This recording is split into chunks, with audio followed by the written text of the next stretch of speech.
right.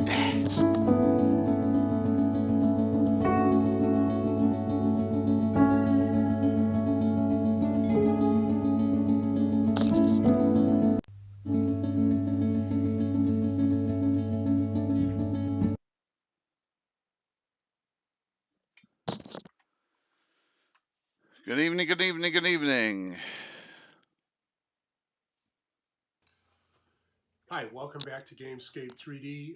Today we're going to do a speed paint of one of our little peasant houses to show how easy these things are to paint. Here's the peasant house I have to paint today.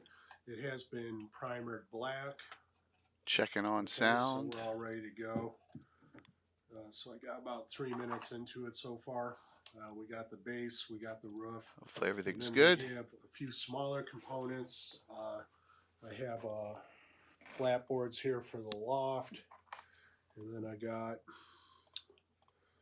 a little itty bitty window parts there, and then I have a hood for the flue up on the roof, and this could be resin printed or FDM printed.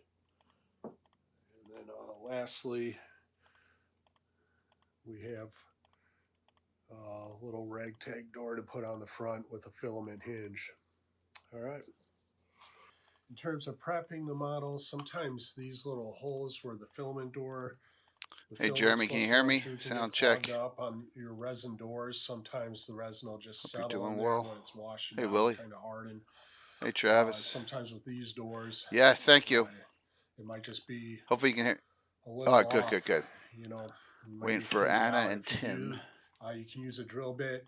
5/64 is the size. Yeah, they really put it on them, didn't they? 4 out. turnovers, 7 rushing touchdowns, 8 touchdowns total. It was crazy. The door there. It was nice taking last night off. I was able to watch the second game just at my leisure instead of rushing down after the stream, catching the end. But you know, it turned out the way I thought it would.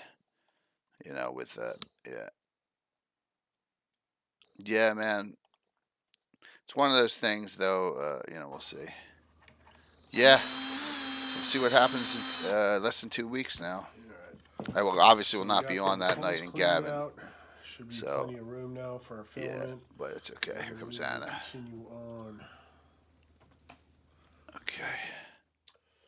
All right. The first thing I'm going to be doing is applying brown. Hello. Onto the timber Hello. frames.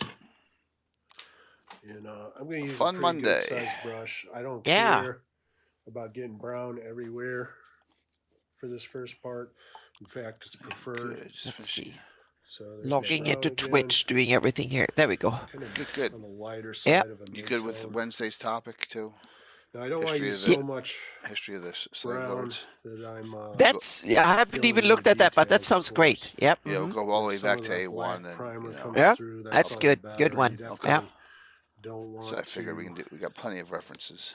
Waste your time creating an even coat. Cool, man. This. I let Jeremy. I let Josh know that you both were coming. So do something else. Do make sure you kind of hit the tops and the bottoms of your timbers. Okay. Don't just paint the face. You guys got any Saturday nights between now and the? I mean, you're gone for a couple weeks, I'm assuming. So this is kind of. I'm assuming you're not back. Are you and Tony back on the 22nd? Is what I'm asking. Okay. Just working out some things here. All right, Dad, I got you. No problem. Yeah, I'm talking to Jeremy on Twitch chat. There you go. Yeah. Tim's supposed to join us. He's a little under the weather, but Tim's sick, which is weird. Keep the wood color off of the plaster parts. Hopefully he's okay enough to be on Zoom. Yep. Yeah, he just had a sinus infection. So he's got antibiotics in him now. He should be fine. He said he would text me if he couldn't make it. Timber lines come so okay. Kind of dry brush it a little bit as opposed to like a straight. The only thing I didn't get done because it was late putting together. I do have a special game Saturday. Sometimes I might so saturate it a little bit. And all right, that's cool. I might just kind of hit the tops and move along. If it's a free city, why do you have to pay 5,000 rent? Because it's expensive. Paint badly differently. Altamira is not a cheap place to live. It's intentional. So It keeps the riffraff out. Painting But that's what happens when you have the squatting camps, and then you have them all getting turned into freaking beastmen by the son of Orcus. So yeah, kind of create a little bit of your shimmer. It is in the end. Okay. Yeah, just let me know if that's a possibility. I'm trying to. I got so much going on. Trying to schedule all this stuff going on. Just let me know. Okay, so no big deal there, huh? It's about 2 minutes or so. Let me go to this. Your repurposed freighter drifts through space. As you stare out at the star-flecked void, another ship comes in. Wait, is this sci-fi? Yeah. Oh, yeah. I thought we agreed on a World War II campaign. I think Marquee Gaming is going to actually be raiding into Did we? us. That's cool. I can pivot. That'd be awesome. The smell of smoke curdles in your nostrils. Hold up. I thought we were prepping for a zombie apocalypse Let me do campaign. this to give way up now, so I don't forget. All right, here's what we're doing. It's the year 3700. Humanity's elite fled to other planets long ago, taking with them all forms of advanced technology. Earth survivors scrape by with historic tools as weird phenomena plague abandoned nuclear sites. Witnesses report seeing glowing lights and the dead rising from their graves. And amidst the chaos, 3 strangers will meet in a dim bar. A veteran zombie slayer, a disgraced general out for revenge, and a space mercenary sent to investigate the power plants. Now describe your characters. How did you do that? I have the right tools for the job. All right. You're good. Whew. Yep. I think I'm caught up. Yeah, we have rainy and gloomy have been the morning here. Oh, yeah? Yeah, we had the first rain since May Oh my gosh. last year, so yep. But then it started to clear up in the afternoon, so yep. Dang. Hey, Kurt. Yeah, absolutely. As long as you don't have any mudslides in your area. Well, I hit that button earlier and that was an accident, so I'll just go right to it. Whoops. I was just testing something.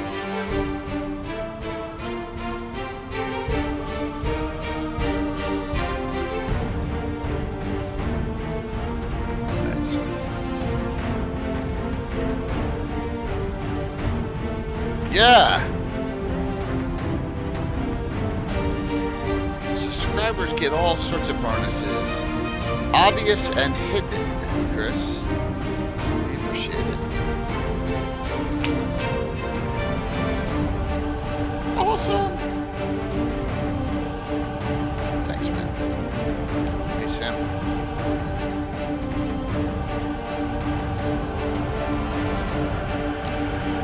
We'll go into theoretical and substantive tonight. We'll bounce all over tonight. We'll have just a fun chat tonight.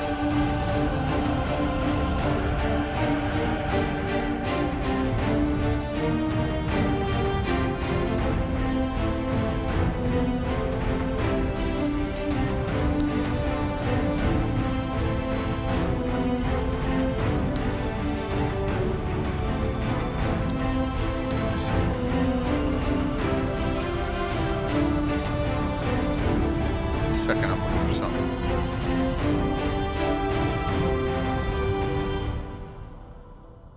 Well, explain things if you need to. Alrighty. I'll put this on for 10 seconds and then we'll switch over. I even forgot this screen because I hit the wrong button. Oh, look at that. That's all messed up. Look at that. That's weird. Yeah. That's strange. Well, we'll come live. Wow, that was weird. All right.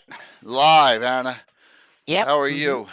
I'm okay. Yep. I have the wrong banner up here, it looks like. Oh yeah, from the last adventure. No, I have it. It's for Thursday night's game, so Okay. I can fix that real quick. I was rushing a little bit here. So there we go. I probably had it all throughout the whole thing wrong. So let me just throw this up. There we go. And let me just add in so that we know what everyone's going on for Legends of Lore. There we go. We'll put that in midway. Now we're good. So welcome everyone. It's a little early. We come on a little early. Good evening. Yes, and thank you for coming on Monday. Gotta understand. I won't be on again in 2 weeks because it's a Super Bowl, everyone. So just note that parties and all sorts of stuff. But it'll be good. It'll be we'll probably do that one again on Monday in 2 weeks. But it was a good night for me and all my friends, and not a good night for Jeremy Astrolier and a lot of other people when the Bills lost to the Chiefs. But that's okay. It happens, right? Sorry to hear it. But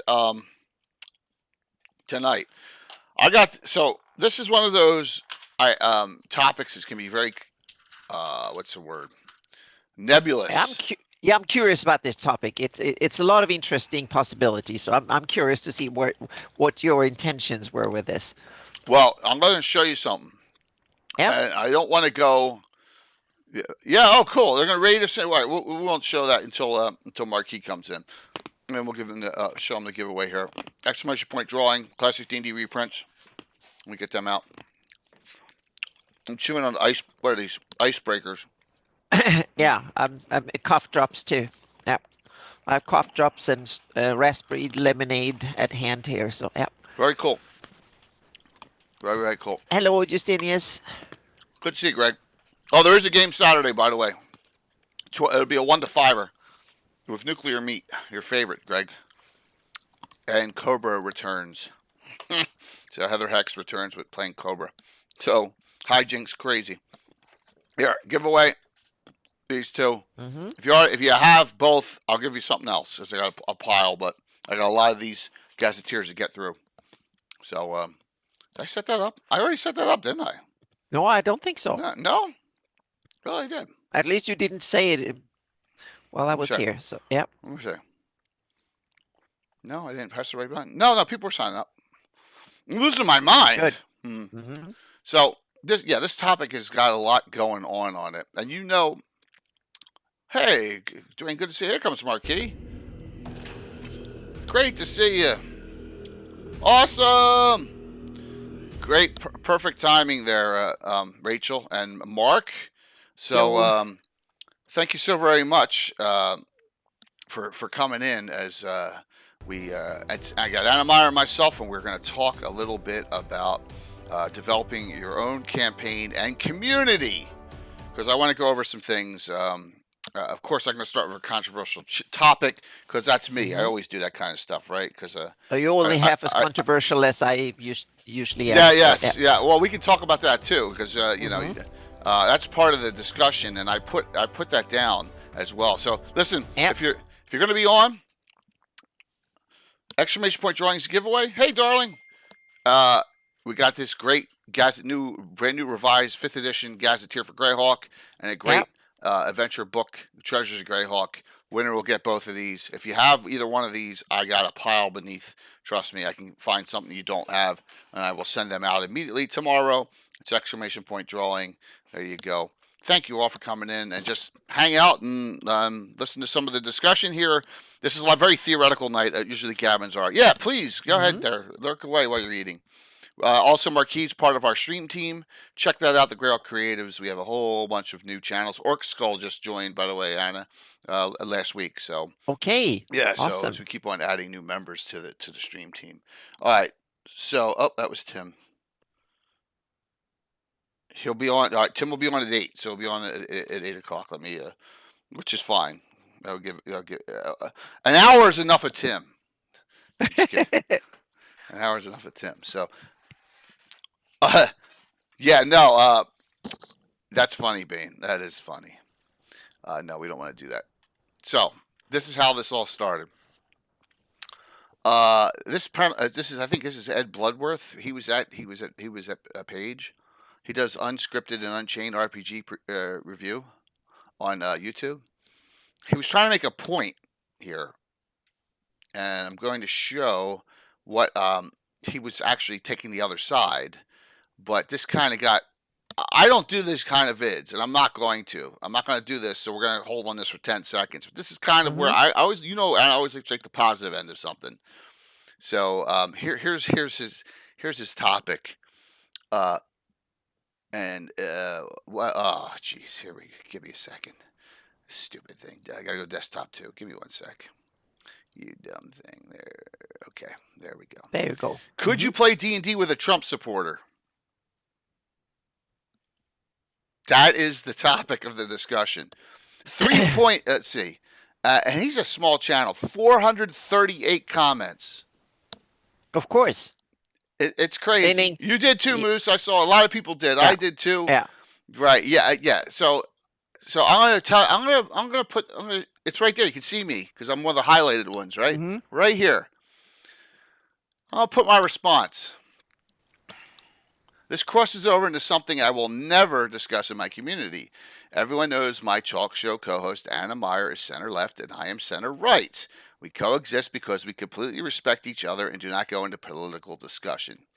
D&D needs to keep politics to the campaign in question. If there is one thing that can destroy a community, it is politics.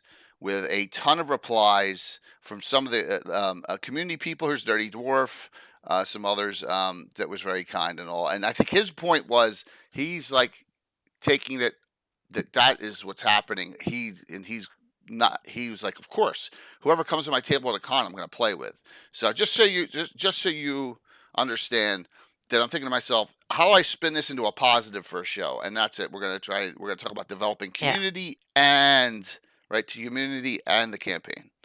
Make sense? Mm-hmm. Yeah. Thoughts? I was going to say, from an overview, and I'm going to put on my political analyst hat for a little bit. Yep. And we had an episode, and I'm just going to warn everybody and hope that this will not be a partisan. I will try my best to not make this partisan because, and this like we did with GREYHAWK politics, it can be interesting. But I think this is something that we need to be aware of. For the past almost like 30 years, we've had. We've lived in a world with not much political tension.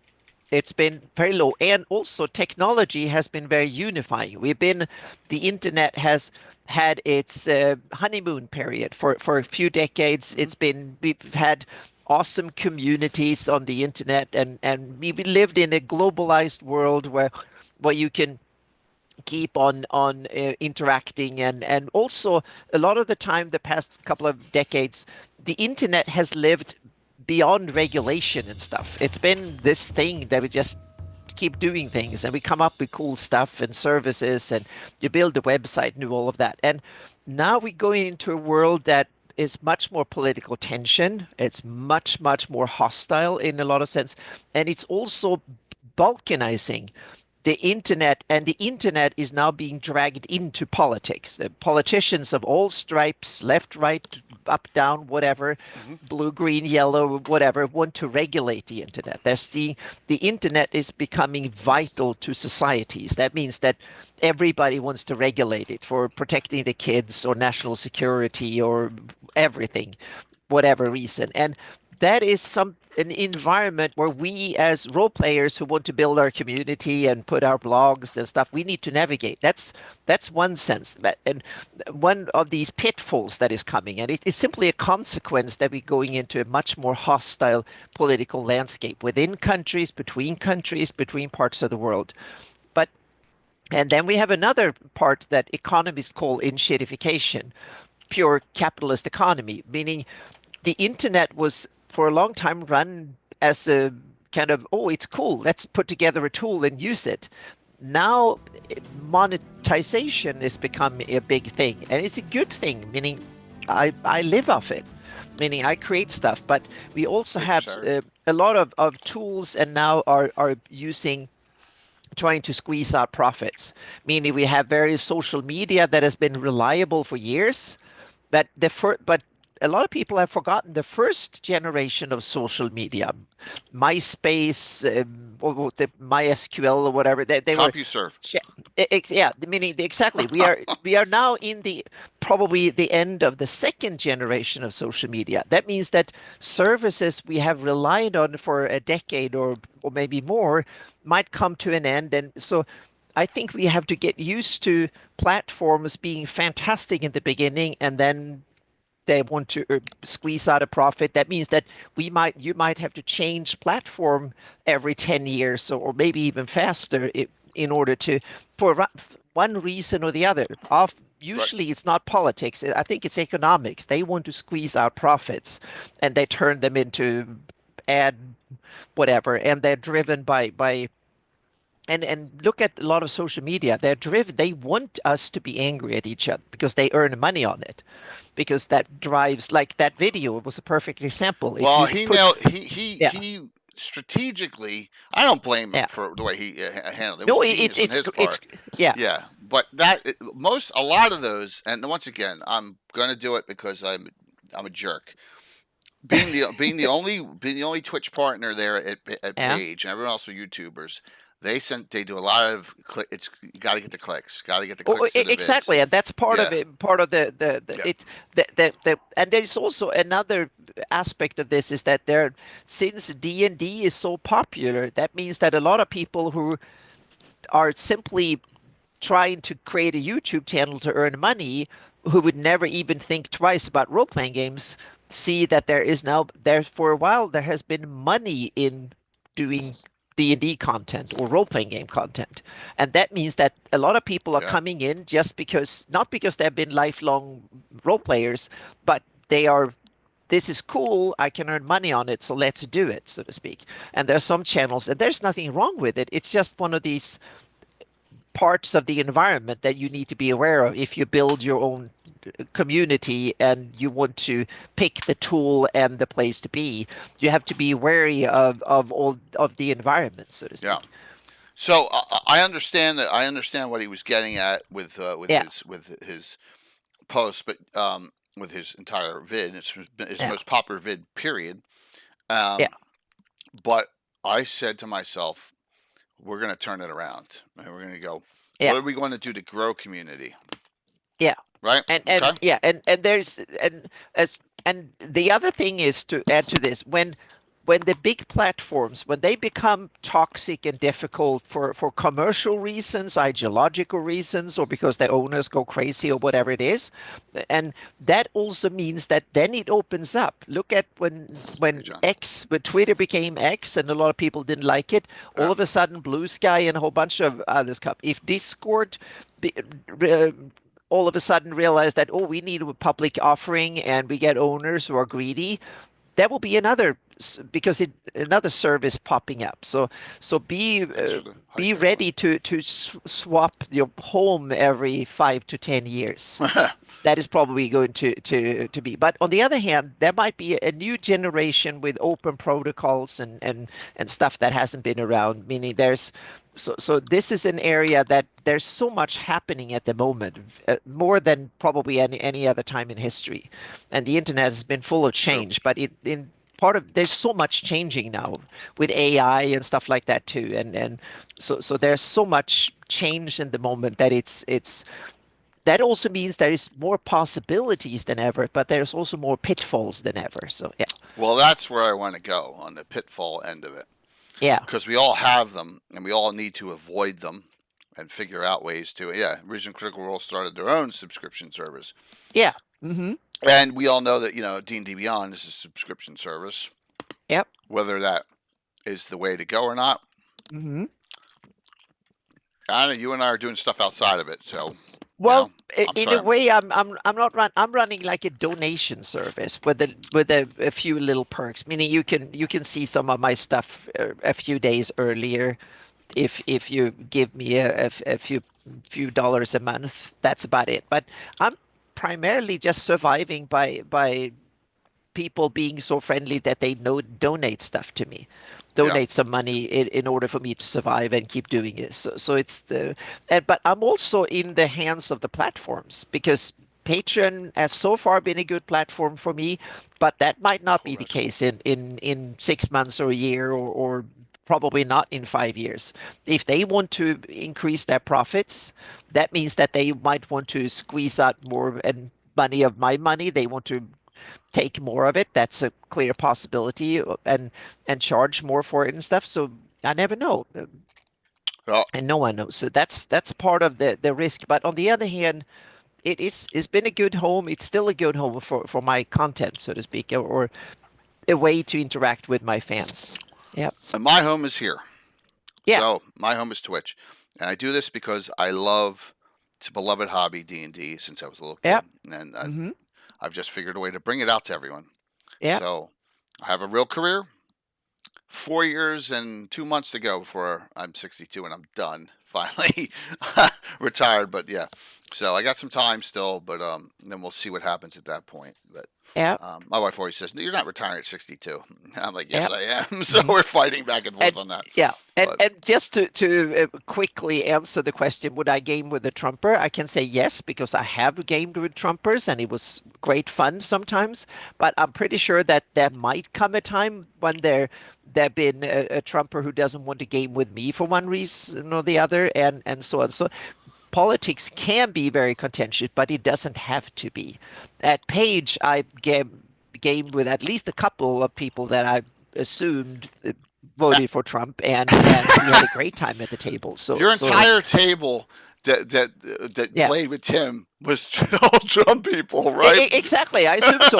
We had a great time. Yeah, exactly. Yeah. And that's what Yeah. that's where we want to get to. Yeah. Yeah. Yeah. But that's just another story. So Yeah. Yeah, so I can say that yes, it had happened, and it probably will happen, and I don't want to have politics at my table, and I try not to interfere. cool, Darkoth. And people have to understand politics is a passion that I'm equally interested in. On it's the same level as my D&D and GREYHAWK and stuff. So it's on that level. It used to be my job, and D&D and tabletop role playing games used to be Exactly, Bane. my hobby. Now it's the other way around. Uh-oh. So, Kitty. but I Kitty try to alert. not mix the two, so to speak. Yeah. This kid, she's getting more and more outgoing, but she'll walk all over the keyboards, and that'll Yeah. be bad. So I got to keep her off the keyboards. So, But that's cute. Yeah. but we'll talk about this a little later, Mhm. and that is social media and Yeah. how varied it will be. Mm-hmm. Like there are certain ones, like if you all see me on Threads, I have 300 followers on Threads. That's it. Someone said to me, "Well, you only have 300 followers on Threads, and I have 8,000 followers here." And the person couldn't even, had 150 Yeah. followers on Twitch. I mean, it's just weird how stuff happens. Yeah. But we'll talk about that. So, all right. Taking a game. Now, please ask questions as we go. I was in the kitchen Yep. making food. I had a friend who sadly passed away, but he was hardcore trumper. I'm center left, and we game together. That's it. Mutual respect. And that's the whole point of this whole Mhm. discussion, because we're all different, right? We're all Blue Jay. We're all have different opinions, and we have to learn how to exist and tolerate. And tolerate's not the right word. Respect everyone else's opinions. That's what the U.S. is all about. It's a great country. Everyone is entitled to their own beliefs, and that's the way I look at it. Campaign, starting something off. Yeah. All right, if you're a DM, I'm assuming a majority of people watching are DMs, right? And we're going to talk Yeah, about. I think so. I think most of the Yeah, viewers. I think, yeah. which is great. I think most of you Yep. are DMs. So, how's that light bulb go on to take? And once again, I am not bashing anyone. This is not a bash, because a lot of people stream and they do really great storylines, plot arcs. Because that's the way that they do things, and they have guests on. It's great, and then the story ends. And I do things differently. So let's talk about that. How does one get from running games and running adventures to having a living, breathing, encompassing campaign? That's where I want to talk about tonight. Yeah. How do you do it, or maybe you don't want to do it, but that's okay. But how does that happen? And I was thinking about that a lot, going way back to 1978, when all I played was, it's on the floor, shoot. So we go. I'm gonna move this. So I got my son. See that? There's a box on the floor right there. That pile. That's an old crushed Holmes Basic box set. I got it from my son. No dice in it. I got it at Page for like $15, but Yeah. it's got everything else inside it. So he had that, and I got him an original Player's Handbook, an original Dungeon Master's Guide. Each of those were 15 or 20 each, but they're not in great condition. So he had his own original books. So yeah, how did I go from playing just adventures in Holmes Basic to running the Order of Violet campaign? And I was thinking, and I guess we got to a point where I'm running a story, I'm running an adventure, and then just nothing happens afterwards, right? And we've all done this. Oh, let's just play, let's just play the A series. There's nothing wrong with that. I'm gonna adopt you so you can get fun presents like that. Let me tell you something, Paige. They had a lot of cheap evolution, John. Yeah, you're dead on. They had a lot of really inexpensive stuff, super inexpensive. Um, it's an evolution, but like, where does that light bulb go on? And I was thinking to myself, when I'm a kid, how did I realize when I was like 12, 13, I'm going to start a campaign? That's what I'm trying to figure out. He spent a lot of time reading through his books. He hasn't really read through the old school books. He just plays, Jeff. I'm trying to get him to start reading them. Let's be honest. The original Dungeon Masters guide is a tough read. Oh yeah, It's all over that's the a place. tough one. It Yeah. talks about bell curves and all sorts of weird stuff at the beginning, Mhm. like that has nothing to do with the game. It has to do with just mathematics, right? So it's a tough book to read. Yeah, and it was easier back before because you didn't have the internet with the distractions. So for me, Yeah, if I wanted to understand the game, there was no other book to read.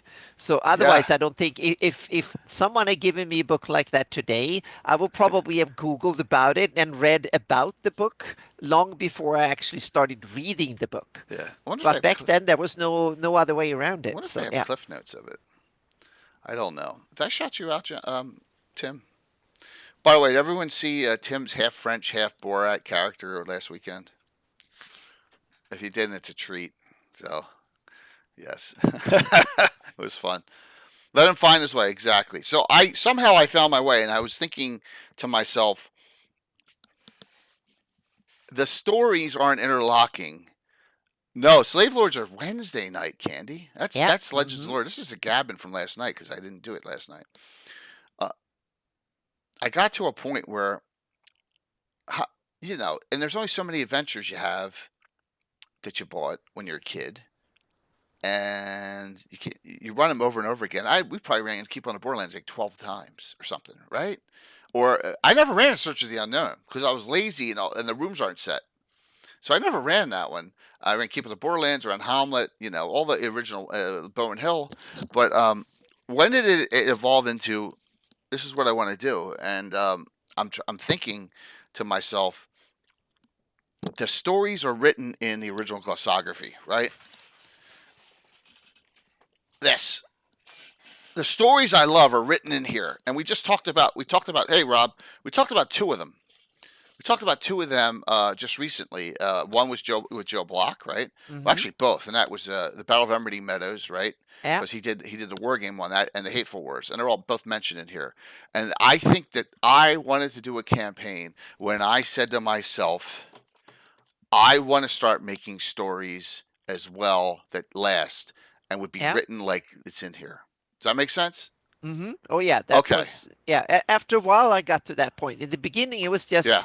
we didn't have anyone else to run the game, so we just had to start running the game. So I had no idea on what kind of DM I wanted to be or any of that. It was just more like a necessity, and we started, yeah, just took turns Right. and yeah, and it took probably almost a decade for me to really get a hold on me actually running the game and properly getting stories done and all of that, so to speak, and to yeah, probably early about 1990 or so when I Okay. really started to run a coherent campaign and started thinking about the story and have in beginning it was just little anecdotes here and there. It was like one shots continuously without Right, which much. makes some Yeah. memory here and there, Mm-hmm. but Yep. it's just like, and the characters, and I was like, these characters are existing in a void, Mm-hmm. and my timeline's not moving forward. I'm sitting here, and what they're doing is they're running these, but it's not affecting anyone else besides the adventurers, and that's when I thought of, especially Emerald Meadows, which we wanted to do, Yeah. we wanted to be part of, and that's when I'm like, I need this to. The way this is going to happen is a campaign. The stories start compiling. Right, and that's where I never had a stable enough group until college for a real campaign. Yeah, Mm-hmm. okay. That was part of my problem. The for me, my campaign and my story was much more stable than my group because it varied over time and players came and went and I moved to different places and I had all different groups and stuff. So that were there was some players who've been around for several decades, but I still a bunch of other players changed, and then I moved to other parts of the country and started whole new game groups and stuff. So in that sense, it was yeah. So my campaign has been more stable than my game groups, and then I moved to the US to California and I had to start all new game group, and now I'm on my second group here because when I started playing online like 5 6 years ago, I started a whole new game group for that. So yeah. I know this is deep talk, everyone, but please feel Yeah. free to input like Jeff and Rob did. And Yeah. I am lucky Oh yeah, that a you lot of you my are guys. the opposite. You have a home group that Yeah, you've I'm lucky. honed and nurtured for decades. Yeah. Yes. But then you have the whole other aspect, meaning when we started gaming back in the 80s, meaning to sit at home and game or at someone else's home, that was the only option. Now you have the option, do you want to take your games public or not? Do you want to stream them? Do you want to blog about them? Right. So you can build, meaning back then your gaming community was you and your players, and then occasionally you went to a convention and you played with some strangers now and then, but that was about it. And then the internet came around, and all of a sudden you were part of a much bigger community, and that changed things. And that means that if you start gaming today, you have so many options. You can play in person, you can play at home, you can play at the game store, you can play online, you can or but still only with your own little group, or you can build a community, start streaming them, and build something around it. You can post your content. You can turn, like me, you can turn your over prepping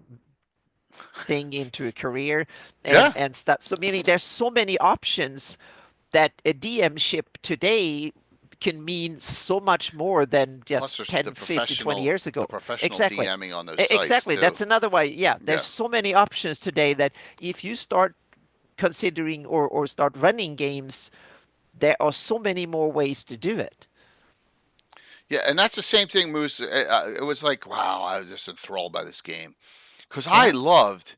So going back, I loved box sets, Squad Leader, Mm-hmm. Rise and Decline of the Third Reich, Warsaw Pact, all these great war games.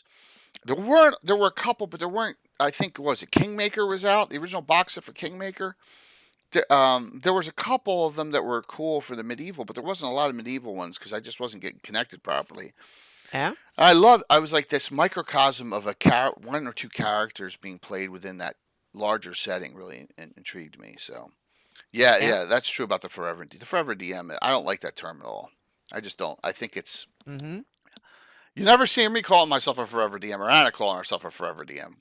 Not really. For a Yeah. while, I was a forever DM, but especially since I moved here That sounds and now cool. part of the much Yeah. broader community, both the broader Yeah. GREYHAWK community, but also part of the TTRPG industry, so to speak, in that sense, and go to conventions and stuff. That means that I get a chance both to run games and play games way more often. And I wish I could do it way more, and I will, and I have.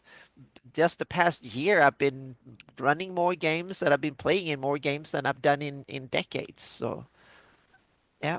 So I have regrets, and I know I've said this a couple times, but that number would have been number. I came into this community at year 38 of our campaign. Yeah, I that's had longer than most. Yeah. Yeah, I had not gone. I had been to cons, but not in the role of DMing. Yeah. I went to I think it was called Gen Con East and met Hmm. Gary Gygax. I think it's 81 or 82 Well, at yeah, there was a Widener Gen Con College. East and a Gen Con West back then as well, I Yeah, think. Yeah. yeah. Um, I Both am, man. wonderful. Yeah, Gen Con East, Gen Con West, and Sam. Some of them are on my wall right here. Look back there. There's Rise and Decline of the Third Reich, Tobruk, 1776. Hmm. Constantinople. They're all right. Yeah, they're all right there on that back wall, man. So yeah, still have them. But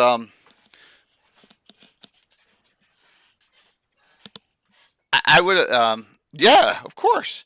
I think that's why a lot of us get along together so well. The old school grognard has that Hmm. feel. Wow, 78, 79. I was too young at that point to do it in 78 or 79.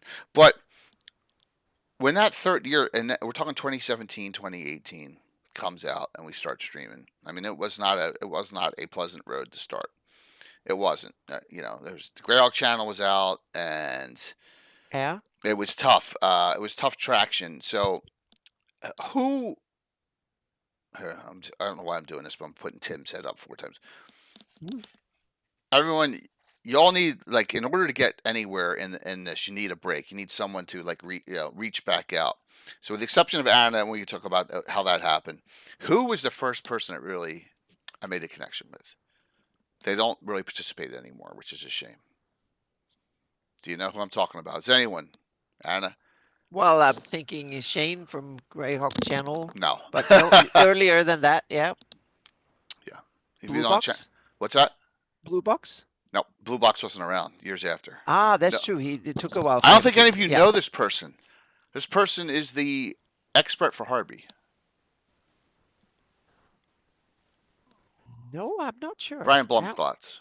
Oh yes, yeah. Well, he's still around, but he's not that active in the Yeah. community. I've had occasional chat back and forth with Right. him a little bit. So yeah, Yep. he's busy with other stuff, but hopefully he will be back in the community, more active in soon I too. hope so one day. But Yeah, I hope so too. Yeah. so Brian's the one who reached out to me first, which was really cool, and then from there, That's things just- awesome, yeah. then Anna and I happenstance. I was doing a Gabbin on the Shieldlands, right, and that was it. And then Mm-hmm. and then something else.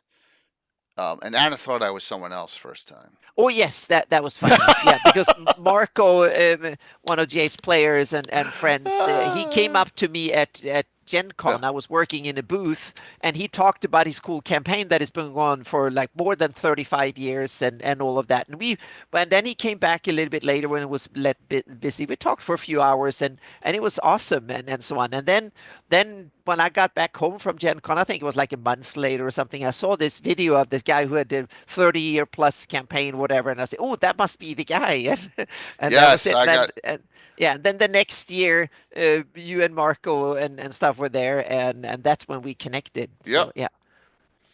And Yeah, then I Brian told the whole Blumklotz. story. Yeah. So I have a funny story.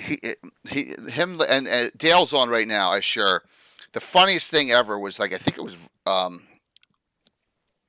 it Gary Con? It was Gary Con. I forget what we were doing. Was it Gary Con there, Dale?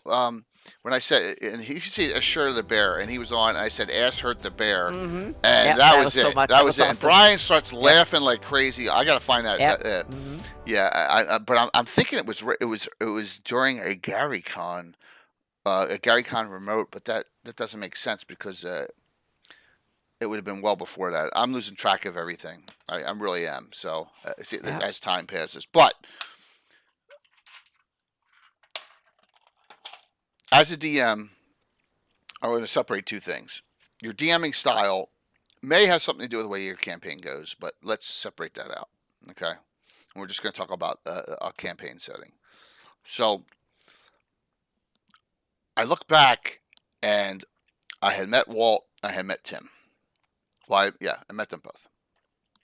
And my original group of middle school players, which included Alan, who we went to separate high schools, so he wasn't as active at that time, but he still was in and out. I finally found, and this is 1980, 81, a couple guys. I was like, well, they have the same interests as me. Wow, Tim's dad does Shakespearean acting. Look at all this stuff. Oh my gosh, they got dragons in the teens in their basement. They have a Phineas Fingers treasury book. They got the book of because that was before you had started collecting miniatures and terrain. Yeah. And yeah. They have a book of archaic names, an original from Judges Guild. All this, you know what I mean? Which it means it's the '70s stuff. You should see Tim's got an original Thracia too, a blueprint Thracia. So, Stronghold Tim's putting up some stuff. That's cool. We'll check it out after the stream. So, I meet them up and I go, look, I have this new knighthood in my GREYHAWK. And I tell them the whole story about it, tell them where everything's going. They're like, oh, yeah, that's cool. And Tim will be on and maybe verify this in about a half hour. And it just started rolling from there.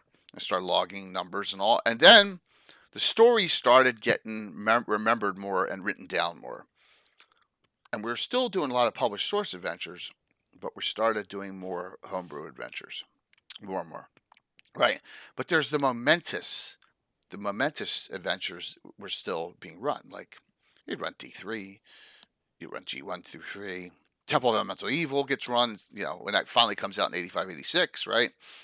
So all that gets run, and things start building up. And then I can't remember what it was, but we got to a point with our first set of characters. And I'm talking about like the really high ones. And I'm like, we got to make up new characters. These characters, we don't want to fight gods and stuff. And so, seriously, after that first generation of characters, a lot of these characters you don't see anymore, ever see them, like except for like Fencic's 16th now, and that's not high. Tim has his character Skeeve. He's 20th level mage. Like I'm not throwing that character out. It just doesn't make sense in an old school D&D game, right? But once in the blue moon, like Skeeve has his kids running around out there. Remember with the band that got wiped out in Harby, the red shirts they call them. That was one of his kids. But so that's when the second generation of our characters showed up. Gazumba, Hawk were my two. He had Fencic and Leuven. All those characters started showing up that second generation. I was like, now we can get away from the Monty Hall stuff. First generation of characters in a campaign. Well, we all have to go through a Monty Hall period as right? DMs players. Yeah, that's part of it. Yeah. How many people here went through the Monty Hall phase early on? Oh, I had a bad Monty Hall phase, but it's part of it. It's part of learning the game. I think you have a rules crunchy phase when all you want is the rules and the pluses, and you love tables, and the more the merrier, and all of that. You want to understand and use and so on. And then you have a Monty Hall phase with more treasure, whatever, and so on. And then you start learning. And now I'm, going the other way around. So, right. That's it. That's it. You got to learn. You got to learn your style. Yeah. And I know early on. Another thing was Monty Hall. That's a good question, Darry. It's simple. It's the part where you hand out treasure. You want more is the merrier. Everybody wants treasure. You want items. You want pluses. Fight the Tarrasque every other week. Yeah, exactly. You want the coolest monsters ever, and you're all killing the demons. Yeah. And you play top characters, and you take on the gods, and you kill IUs in the afternoon, and then you go down and go to Demogorgon the next night and stuff. So yeah, if it's there, it needs to. If it has stat block, you need to kill it, and in order to kill it, you need the coolest stuff. So you want to, you stop drooling over it. You actually start using the stuff. So yeah. So Dragger here, I'll tell this quick story. We learned how that term came about right on this show. We had Jim Ward on for the first time ever, and this is going back like 4 or 5 years. He came on just a one-on-one talk with Anime, and he said Jim Ward called Guy Gygax called Jim Ward a Monty Hall DM because they were running his Starship Warden, and he had killed Mordenkainen and Gary's character like 6 times during the adventure. Just kill. And so Gary said, "You're a real Monty Hall DM," and that's how the term came out. Yeah, Monty Hall was, let's make a deal. So yeah, but we had our Monty Hall phase. Mm-hmm. We went through that Monty Hall phase, and there's articles you could just go into a Dragon article thing and just type the word Monty Hall in MONTY and then space HAL, and there are a couple articles that'll come up so you can understand if you. Yeah. So I also think a little bit when you start playing in your teens, I think it's also part of growing up as an adult. You want that going. It's like the party period, but in D&D style. You want to go overboard and test everything. Exactly. Let's make a deal. The Monty Hall phase. But now we know that Gary Gygax called Jim Ward the Monty Hall DM, and that's how it started. Yeah. Yeah, it's spelled Monty Hall, like a hall of stuff. So he was. I didn't realize he was from Winnipeg. Wow. That's cool. Oh, cool. Yeah. So we get past the Monty Hall phase, and that's where I get into the characters that, the Gazumbas of the world. And remember, I'm playing in first edition, and the multi-class characters where it's at. Fighter Clerk Mage. Woo! I got that, and I have and then the other one's a Fighter Thief. So we had Jeff Goldblum once said that Jay Scott was a Hugh Hefner DMs. That's funny. That's funny. He's busting my stones. Busting, Jeff Goldblum. Yeah, because I would let him play a character named Jeff Goldblum in my campaign. So Jay, that's all good, but that doesn't mean a Treasure Lake game doesn't mean a non-Monty Hall game. You could have a group with not a lot of treasure, but if you're fighting like Oh yeah. I remember an adventure where, and I've told this story, and Tim's not on, so I can tell it. The church story. I'm playing at Tim's house, and it's a Knights of the Eastern Sun adventure, and I have Hawk and Gazumba. He's DMing, and he's got a character. He's got Leuven and Fensick and a couple other people there. So we have like 8 characters, and we're against Knights of the Eastern Sun. We're like his version of the Knights of Doom or whatever, and the crystal dragons are out then, the gem dragons are out then, right? In the articles, they all were riding a gem dragon. So Alan has to go to church. It was a Saturday night, so he goes off to church. We start around. He comes up to church. He comes back. It's the end of the same freaking round. We're still on Wow. this, yeah. I'm like, yeah, That's you didn't miss amazing. You much. could be gone for an hour. You It was come it back was in gone the an same hour round. and a half, Yeah. and it was the same freaking round. And then I said, Tim, Yeah. don't you think this is getting a little That crazy? almost sounds like a 3rd edition game, because then you can It come was so back in funny. 2 hours and you can Yeah. have a whole session and you make 2 rounds in a session. Yeah. Yeah, I know about +5 weapons and all. And I think I haven't given out a 5 weapon in a long, long time, Prof. I understand, but yeah, we're playing 3 or 5 inches. We're trying to break the game. I found it's less interesting because it's less about what's going on, more about the mechanics.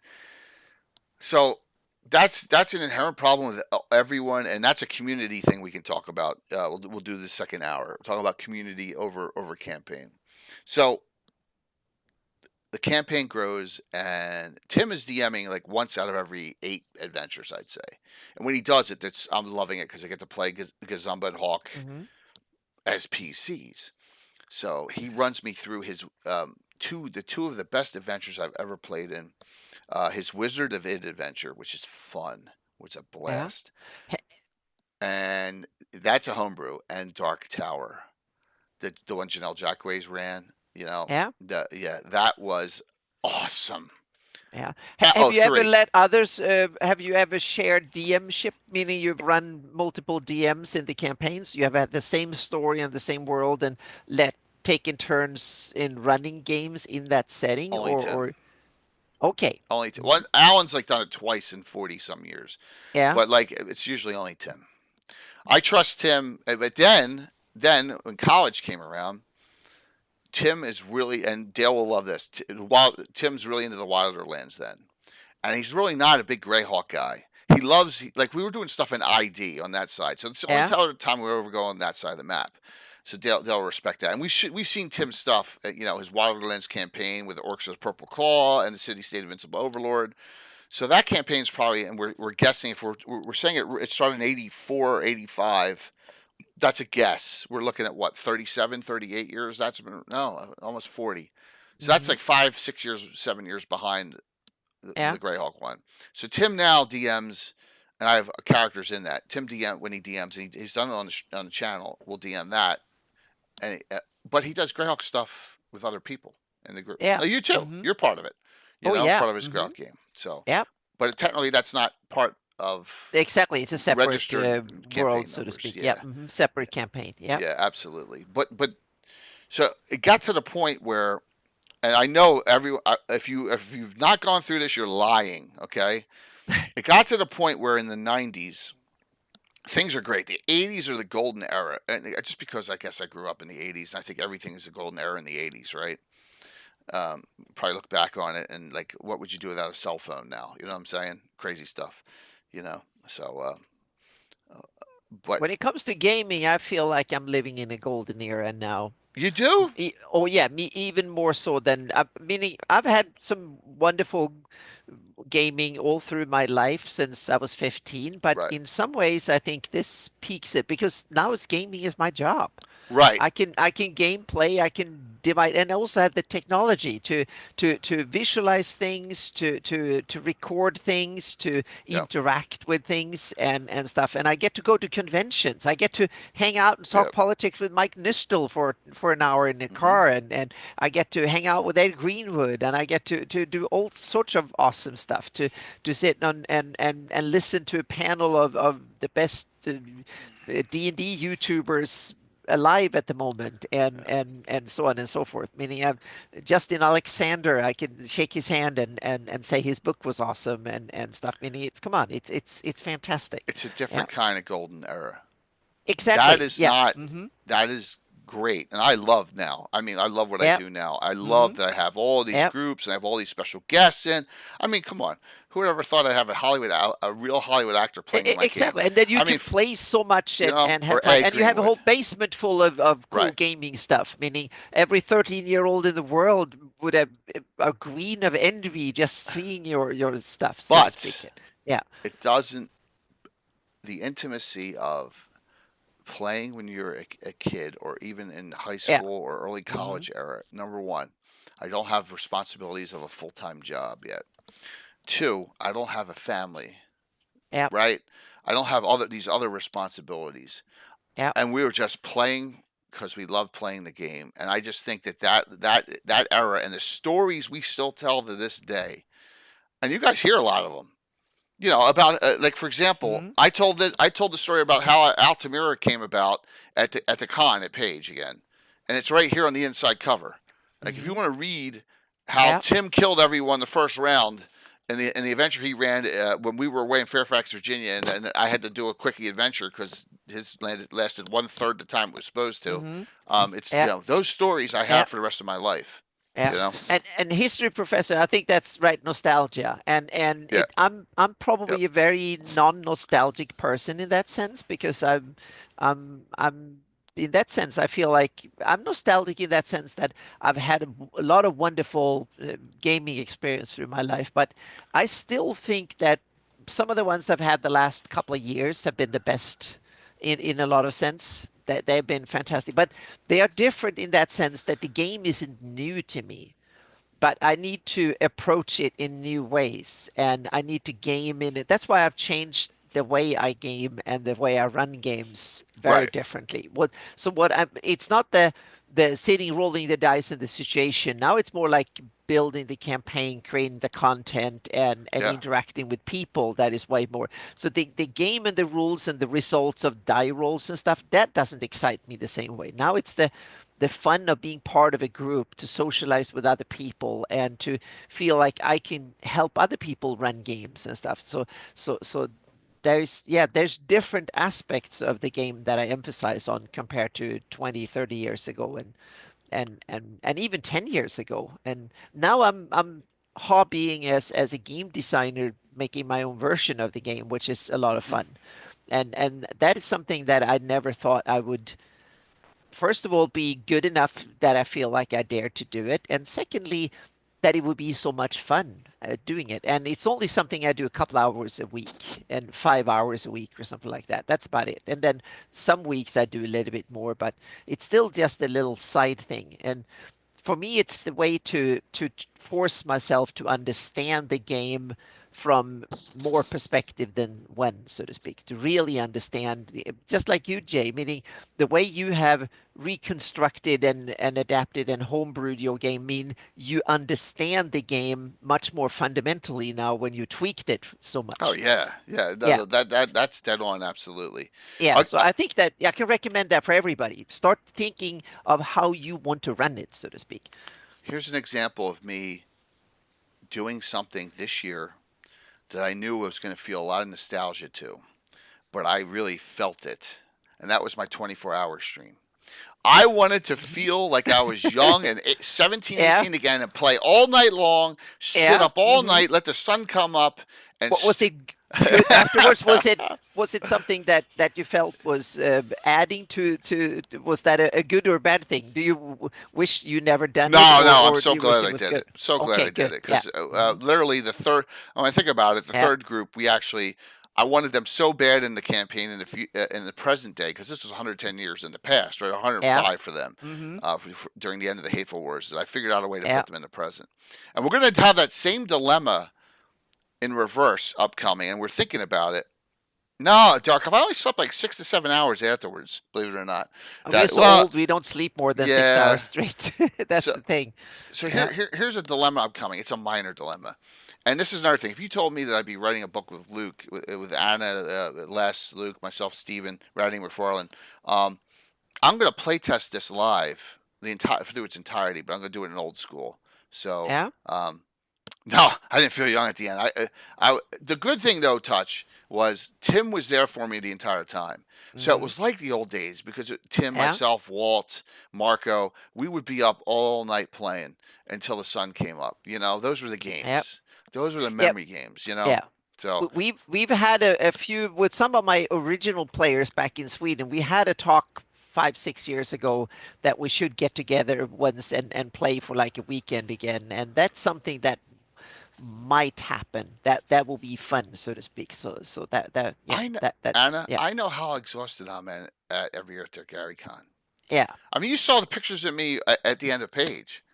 Well, yeah, I DM'd 3 times, and I had 2 back-to-back. but you looked happy up until the end that page, so to speak. when you Yeah, I went mean, it was home. just, Yeah. you know, plus I'm in constant pain with my hips too, so Oh, that's that true, doesn't yeah. help. Yeah. But yeah, so that I felt nostalgic running that 24-hour stream, and I'm glad I did. But hmm you know, we'll see about one coming up this year. I gotta wait till Yeah. I'm completely healed again. But it was for me. It was when we had last year when we had a Gary Founders and Legends and Gary come back to back, meaning 2 weeks of gaming, being at a convention, gaming with people for 2 weeks straight or 12 days straight for me. That was crazy, and but it was awesome. That was the equivalent of doing, meaning that's the most I've gamed in my life. In one big setting and go, and even if I didn't game every day, I ran games like 3 4 days, and I played in some, and then I was just around doing gamey stuff and talk about it and whatever, and yeah, so that was Yeah. that was one of these things that will be remembered. I will remember that for the rest of my life. That was so much fun. Yeah. Do you ever remember the spray bottles of chloroseptic? I would constantly be spraying them in my mouth because it would kind of numb the Uh-oh. back of your throat because I'd lose my Okay. voice so much. Yeah. Yeah, the chloroseptic of the '80s. I don't even. Yeah, I'm assuming they still make it. I haven't seen it in years, but I super haven't early for tried one of CarryCon. these. The Yep. stress of the drive down the page sapped a lot of my energy, and then combine it with a bad night's sleep. Yeah, man. Well, you know, I'm coming in on Tuesday as well. So yeah, you have a bottle downstairs. That's funny. Yeah, spray. Yeah. So yeah, chloroseptic worked for me a lot. Now it's Luden's cough drops, right? I'm not Mhm. spraying that Oh yeah. stuff in Yep. my throat as much. All right. Cough drops. Yep. Mhm. So some ideas, just in general, and we'll try and talk about GREYHAWK. We'll put it in a perspective that for the community. Yeah. Like, how am I taking? Okay, I'm gonna run the A series, and this is the one we'll talk about. We're gonna talk about the history of the slave lords Wednesday. I'm gonna run the A series. How am I gonna turn this into a full living, breathing campaign? So the first thing I do is take all your old characters you have, and not all of them, but take them and figure out ones that you could utilize that could interact with this new group of players that's going to play in this adventure. Mhm. Whether they hire them or whether they're banes of them, whether they own shops, right? First things first. Oh my gosh, my character, and you can NPC him if you don't trust your other players. I trust mine, so most of the time I don't take away their characters. What's up, Will? How you doing, man? Hello. It's good to see you. Another good publication for you out there. I saw your Paladin one, which is great. Great that it's out there. So, secondly, think of the end game. What am I going to do when this is done? All right, I got to run A1 through A4 now. All right, so I'm going to get them up from 4th, 5th level up to 9th when I'm running this, probably. Is that right? 7th or 8th, maybe. I thought it was 9th, whatever. Whatever, this is an example. What's my end game? Hey, Coco. Tim is in, Coco, so we got you, Korg, and Heather for Saturday so far. What a fun group that's going to be. Yep. What's your end game? Is it going to be, well, I don't want to think about that. Oh, that's fine. Or, I know a lot of people do this. I'm not talking about this. Oh, I'm going to run A, then I'm going to run Temple Elemental Evil first. I'm going to run Hama, Temple Elemental, then the A series, then the G series, then the D series, and Q. All right. I meant what is going to happen. What is going to be the effect of this on your campaign? What is going to happen next? Yeah, it's too much, right, Dale? Too much. When I finish A4, what happens next? Just think about it a little bit. Think, well, our faction's going to get away? Yes, because then you're going to have the Slavers book next, right? I love Saturday games. I get to drink my coffee. All right, that's cool, dude. That's cool, Kurt. Think about what else may be happening in the area. And this is what I always do with mine. I have so many different groups, but I want to make sure that I'm not affecting another area tremendously. And I got too many of them, to be honest. But so don't, another suggestion, wait for a long time. And this just came to the top of my head, until you do something that's going to really earth-shattering change the campaign. I'm going to give you an example. If you're in 576, if you want to start in 576, don't. Start earlier. That way you can delay the wars more. Right? Well, if you start at 576, you might not want to go. You might ignore the war. You might ignore the war. Yeah, you can. I agree. You can fork off your own story from 576, and everything is your campaign, and nothing that happens in the official content. Getting in the box? Yeah, she's getting in the box. Yeah. Yep. That's Tori. Yep. Mm-hmm. Yeah. Just as an example, we started in 569. Yep. So, yeah. Covering that. So, just to some ideas, but what I would suggest is, like, I'm telling you what's happening right now. Here's some planning going on for me. And so this goes back to Luke, the Moth's Guide to GREYHAWK, the Borderlands Values. It's going to start at 3rd level. So, I'm going to run some pre-stuff for it. And whenever we're done it's going to go from 3rd through 5th. Okay? The first set of books. That's the goal. I want to play test run this. I want to run this through on live stream. I won't run in 5th. I'll run it in old school. It's easy for me to convert. But maybe other people will try it, and maybe we'll have people streaming it, Anna. Watch, other channels, Yeah. I've seen your maps on channels that have nothing to do with GREYHAWK. We've seen that before, right? Yeah, I've seen them a lot of times, and it's awesome. Yeah. But this setting is 576. So now I've been thinking to myself, I hate wasting characters. How am I going to get these characters that are in 576 to my present day? I have been thinking on that, and we've come up with some ideas. So once we're done the set, because if it's 3 books running through, it may be a long time, but I want an end game. I want some kind of end game. And I'm not talking about, the campaign ending. I'm talking about where we go from when this ends, because I don't want to have that roadblock. Does that make sense, everyone? Don't hit that roadblock. Yeah, and I also think one cool thing that you can do if you run the campaign for years is to go back to a place where you started, so to speak. If you had that village where you started or something, you can go back to that. It's a bit like Tolkien did in Lord of the Rings books when he went back. The hobbits went back to the Shire and ousted Grima that went there and caused some trouble. Yeah. So you can have like a similar type of story where the characters who started out as beginners and had a trouble, and they can come back and kick butt and as superheroes, so to speak, and so that could be a fun part. I've done that in several of my campaigns where you actually go back to where the characters started, and it's like 5 years later in game time or something like that, and that could be a lot of fun to do. Yeah. Portals are easy in GREYHAWK. They're all over the place, and they can come anywhere, Sam. So there's a lot of options, But just like I'm not talking about every adventure. Like, for example, the adventure I'm running Saturday for Nuclear Meat, the end game beyond that it doesn't matter, right? It's one adventure in the city. It's something that's going to take place. I already know the background. I already know who's involved. I already know what factions are involved. But in the greater thing, I know the direction I want Altamira to go. For example, I wanted last year's fundraiser to have the penultimate fight with the son of Orcus. That doesn't mean he's gone forever, because the book has him in it, right? But that's just when that was dealt with. Just to give you an example of taking a campaign setting and wherever it is. Like for Norwell, we have 2 groups in Norwell, and we are working our way up. Oh boy, it's probably buried here. We're working way up to the adventure Rob Kuntz wrote, Cairn of the Skeleton King, which I can't. It's here somewhere. If you know what I'm talking about, we're working our way up to that adventure, Cairn of the Skeleton King. I'm going to run it.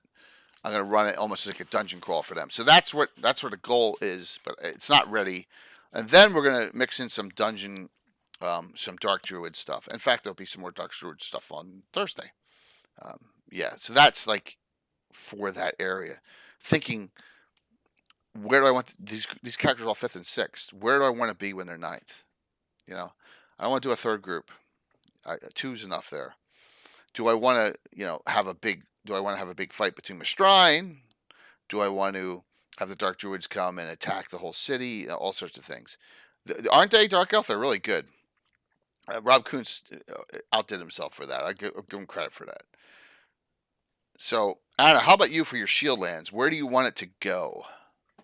Well, it's for me. It was It was more like I wanted them to be part of liberating a large chunk of it. That was one of the goals with the campaign. Cool. The other goal was to somehow get Glushnag to go back and claim part of Horn Society that was his, so to speak, and they could either join him or oust him or something, because he was one that could be an enemy, a rival, or an ally, depending on, so to speak. So he was one of or still is one of these characters that might be a villain, might be a contender, or might be an ally, depending on how the characters play him.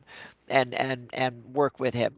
So that was one of the things. And I also so basically and that's one of the other one. I wanted to the current Shieldlands campaign to transition in, and another one is to go against the Caraptis and White Plume Mountain, to get to him and get him. Wow.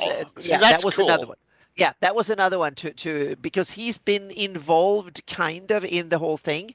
That's one, because since I run a sandbox, they never really end, but they morph into another one that you either use this play a high level, or you get new characters and just continue the story, so to speak. And another one, either go at I use more directly at high level. You challenge Caraptis at a mid to high level, go after him, or you can.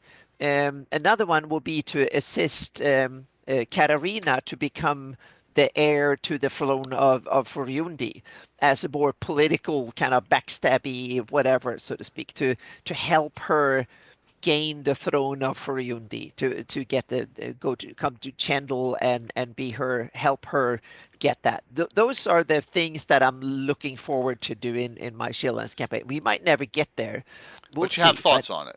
Exactly. These are the plans. What I'm kind of going, and primarily will be where the players want it to go, because these are all options for the future, so to speak. Once we've done the local stuff, we fought the local villains and the regional ones and stuff. That's where I see possibilities. Another one is to go after the your favorites up there too. The Free Reavers is another one that could be a mid to high level to take them on too. That's another possibility. So yeah. Oh, I love the Free Reavers. Yeah. Mm-hmm.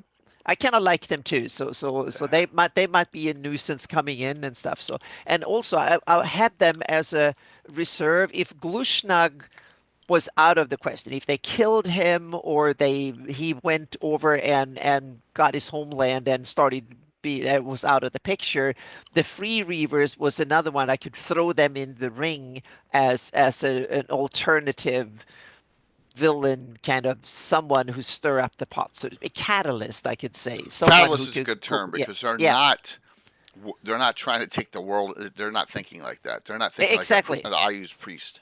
Yeah. They're not. They're self only right then and there. Yeah. Yeah, You so, know? something that it can Yeah. that could trigger the players to do dumb stuff or fun stuff or depending on, so to speak. So one of these, because that's the thing. If you run a big sandbox, you need to have fresh villains and also to have distractions and fillers and stuff like that needs to be there. I mean, you need to present an interesting target-rich environment continuously, even after 500 slaughter enemies and others have been slaughtered and stuff. You still need ones, and they need to be believable, and they need to have their place. That's why you need to have. So I always try to think a few steps ahead. But those are my that ways I can see my. Oh, yeah. I did it. I disconnected. Yeah, Yeah. yeah, but yeah, so you always need new cool stuff to throw in the ring, so to speak. But those are the main ways I can see the campaign going into high gear at the end is to either help Katarina go in deep into Iusian lands or go after Caraptis or yeah, Oops, something I like can't that. find my Yeah, notebook.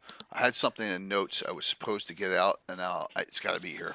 So yeah, all right. So here's some things, direction we're going to work on in our group for everyone. This ties into what we're doing streaming wise and yeah, campaign. So here's some options for you, or things that are going to happen.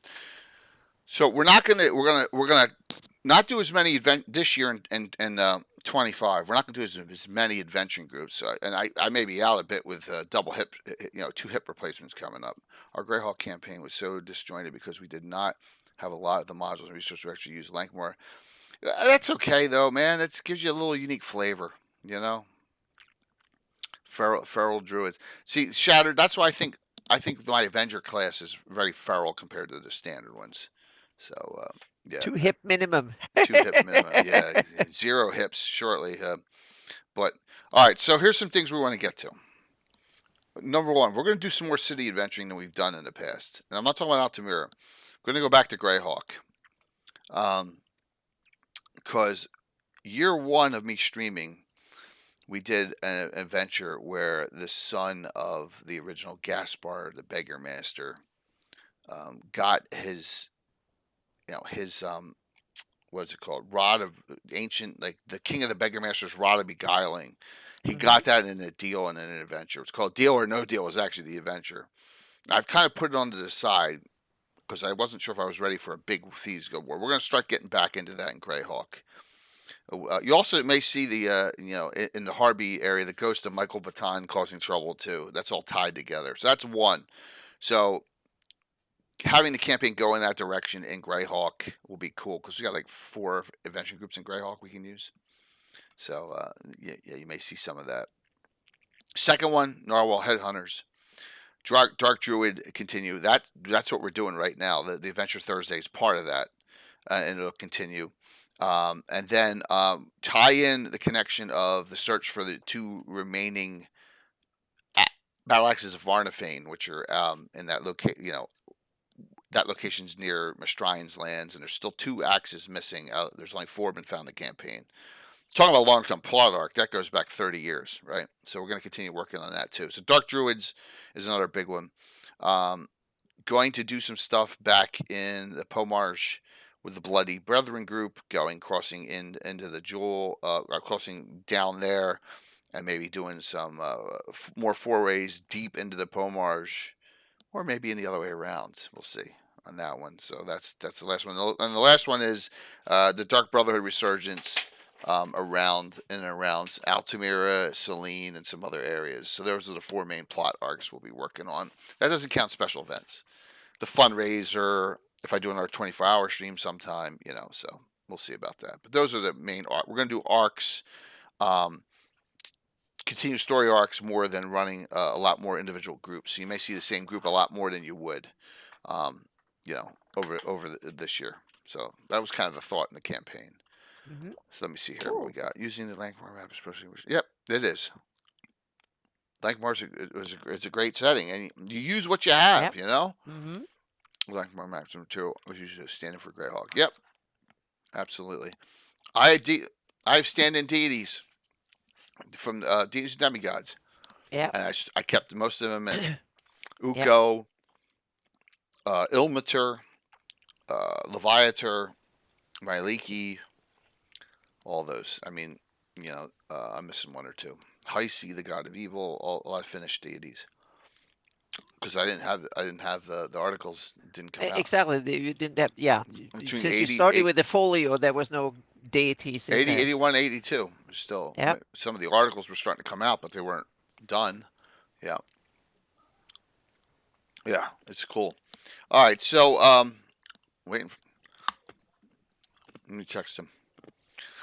All right. Any questions on campaigns and campaign direction? Why was that's weird? I just sent you that. I don't know why it didn't go through. That went to the other Tim. I'm not hitting buttons. Oh, he's now texting me. Beyond student restarting computer. Look at that. I didn't even need to send him anything. Created a custom version of the City of Greyhawk map based on Gygax's map from the City of Hawks novel. Joe Block did that too, and have adapted some maps from Cities of Harm for other Greyhawk sites. There's nothing wrong with doing that. Yep. That's what I'm starting to do too. So I'm working on my version of that too, and I will base it on that map from the City of Hawks as well.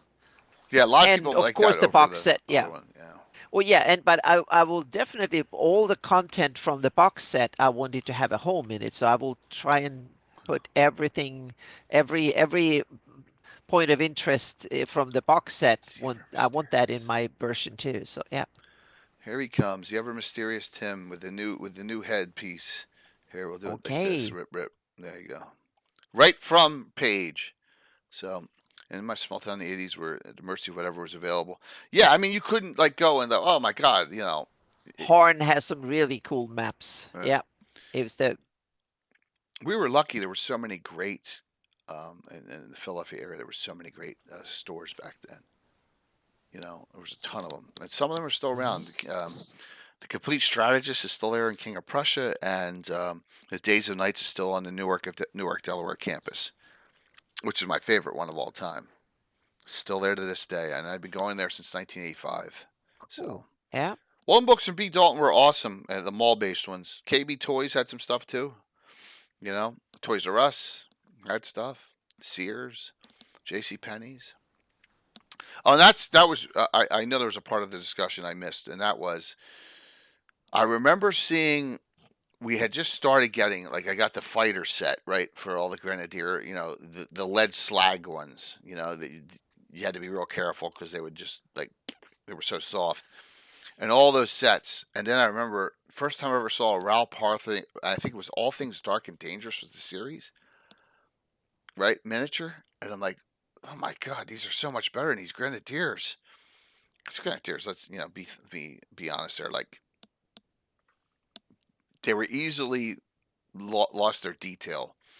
All Things Dark and Dangerous came out, and then the 3-stage ones for Raoul Partha. So yeah, bookstores was cool. Yep, we miss them. Yeah, we also had a place called Hobbytown USA. I think that was a national chain. It's at some point, but it may have been just an East Coast chain. So he's rebooting his machine. So all right.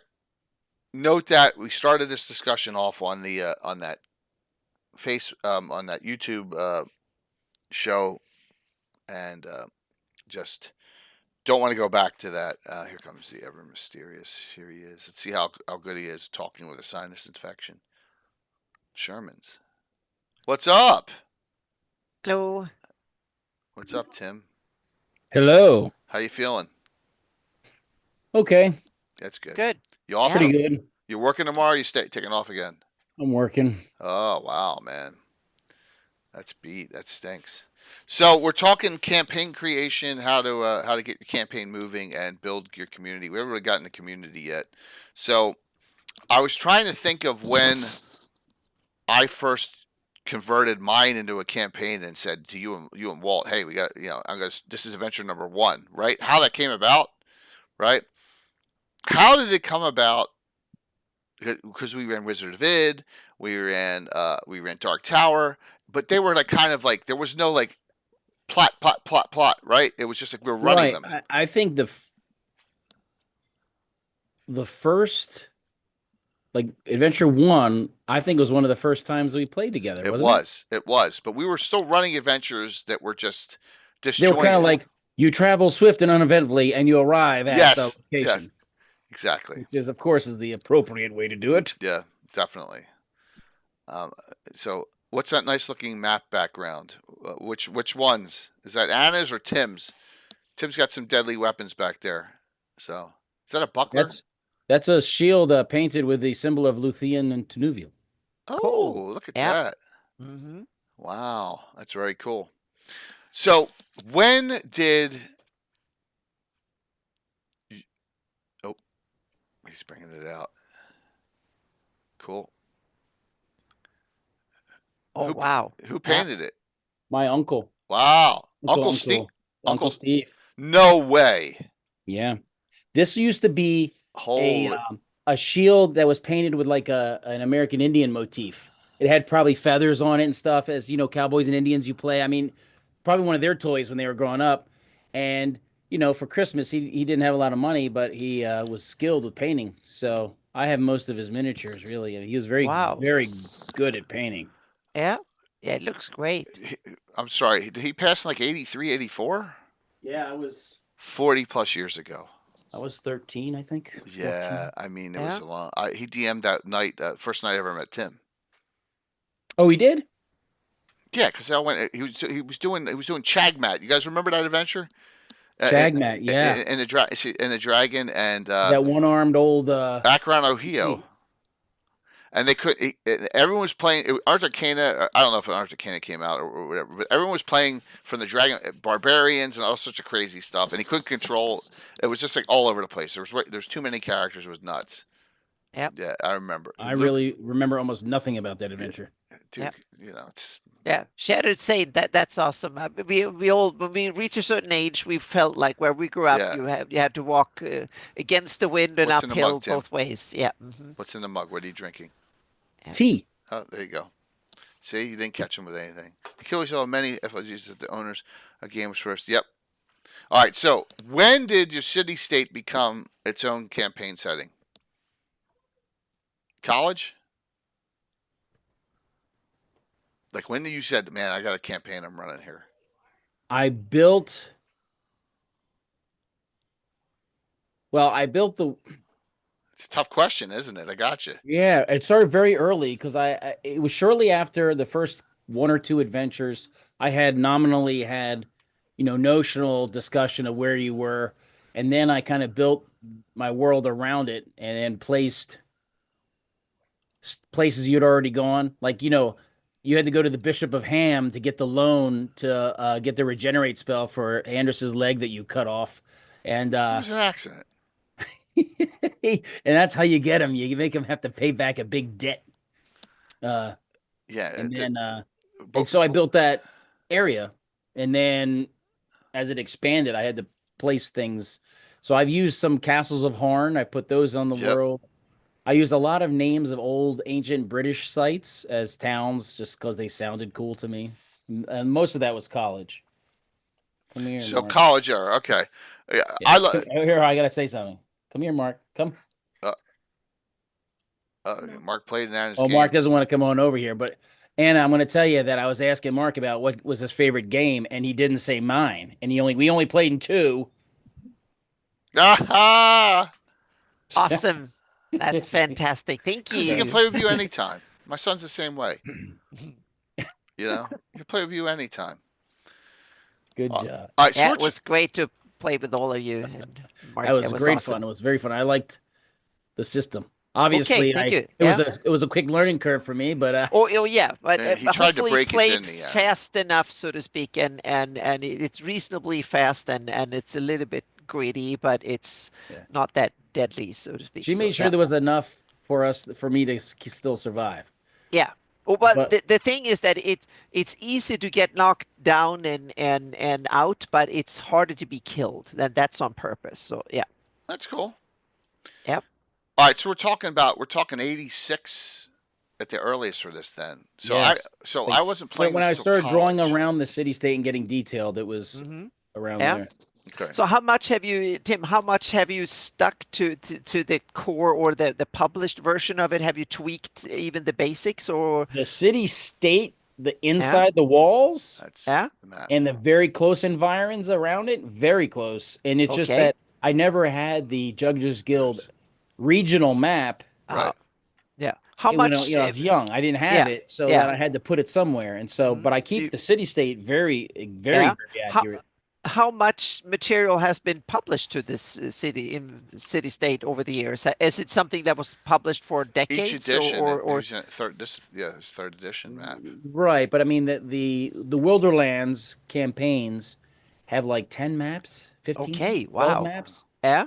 And each hex on the map is like 5 miles, so it's not There's like Paulsboro right there, bro. it would fit easily within Greyhawk, but it's very rich with lots of stuff. It's close enough. And I didn't have the one where the city state was, but I had the city state right. details. So I built it, and also a lot of the fantasy cities like that tend to be, you have the city, and then right outside the walls is a howling wilderness of Exactly. And to me, and we discussed this before. That's not it how doesn't make sense, works. really. Yeah. A big city needs a support structure around it. Yeah.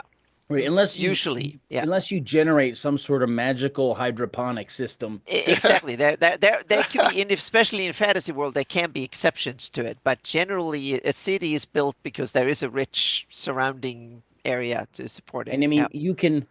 you can have tributary states delivering food there. However it is, you need stuff Yeah. outside it. So I built Yeah.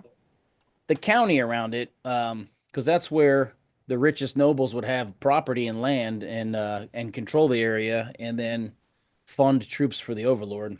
Yeah. And so it went from there. Cool. Yeah. It's And it was pricey now, published they're for AD&D first edition. Has it stayed true to that, or has it been later versions it for was other actually basic. systems? They actually had their own, I forget what they called it. They had their own like basic system that was compatible. Oh, okay. So Yeah. some of their terms are slightly different. Back in the 70s. Okay. Yeah, the very Yeah. first ones. Yeah. Yeah. Absolutely. Yeah. Cool. Yeah. That's true, Rexelis. Very true. So we are in the middle of this. I just thought about this, Tim. We are running stuff, and first time, I knew you before we did Battle of Outpost #1, but Right.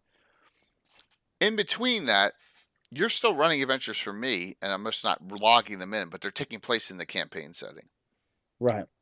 like Wizard of Id, like Dark Tower, Yeah. right? Like Yeah. like Fortress Elendar. Yeah. Okay, yeah. And at the time, they weren't anchored, Right. anchored solidly in the Greyhawk anywhere. It was still, again, The you're amorphous traveling Greyhawk. Yeah, notionally. yeah, absolutely. Wildlands was made for third edition. It was like an A-Team episode. You don't know how they travel to that new place. They just Rick Schultz, I have that box set downstairs. I have the Wilderlands box set. It's on my shelf if you look. Yeah. So, but they were great adventures, and I think a point to make is that sometimes it's okay to run something. See you, Will. It's good to see you, man. That you just don't place it anywhere in particular. You just want to run it. There's nothing wrong with that. especially if you're running like inside a city, don't get too caught up anchoring it. Give it a neighborhood. Yeah. You don't want to have to like, oh, well, we couldn't get there because it takes this. I got to go up this street and cross this bridge, unless some sort of route adventure is part of it. Then you need to be way more detailed. Just give it an area you get to. Make some of the traveling notional. If you have to have incidences, you fit them in. It's a good point. Like we did Highport initially. Yes. We were making up Highport as we went. We went out. We're making up. You were making it up, and I was interacting. I have it right here. Now it's right here. Give me a You second. drew up your kind of neighborhoods, and then the kind of I know it's here. I know I just guilds. frickin' saw it right here because I just had it out. I just had it. I got this pile. Whoops! I didn't kill myself with that. I almost had. You Look at all didn't this unplug shit. yourself either, so Yeah, yeah. you believe that? I didn't. Good. Here it is. Here it is. Should be Jay right in here.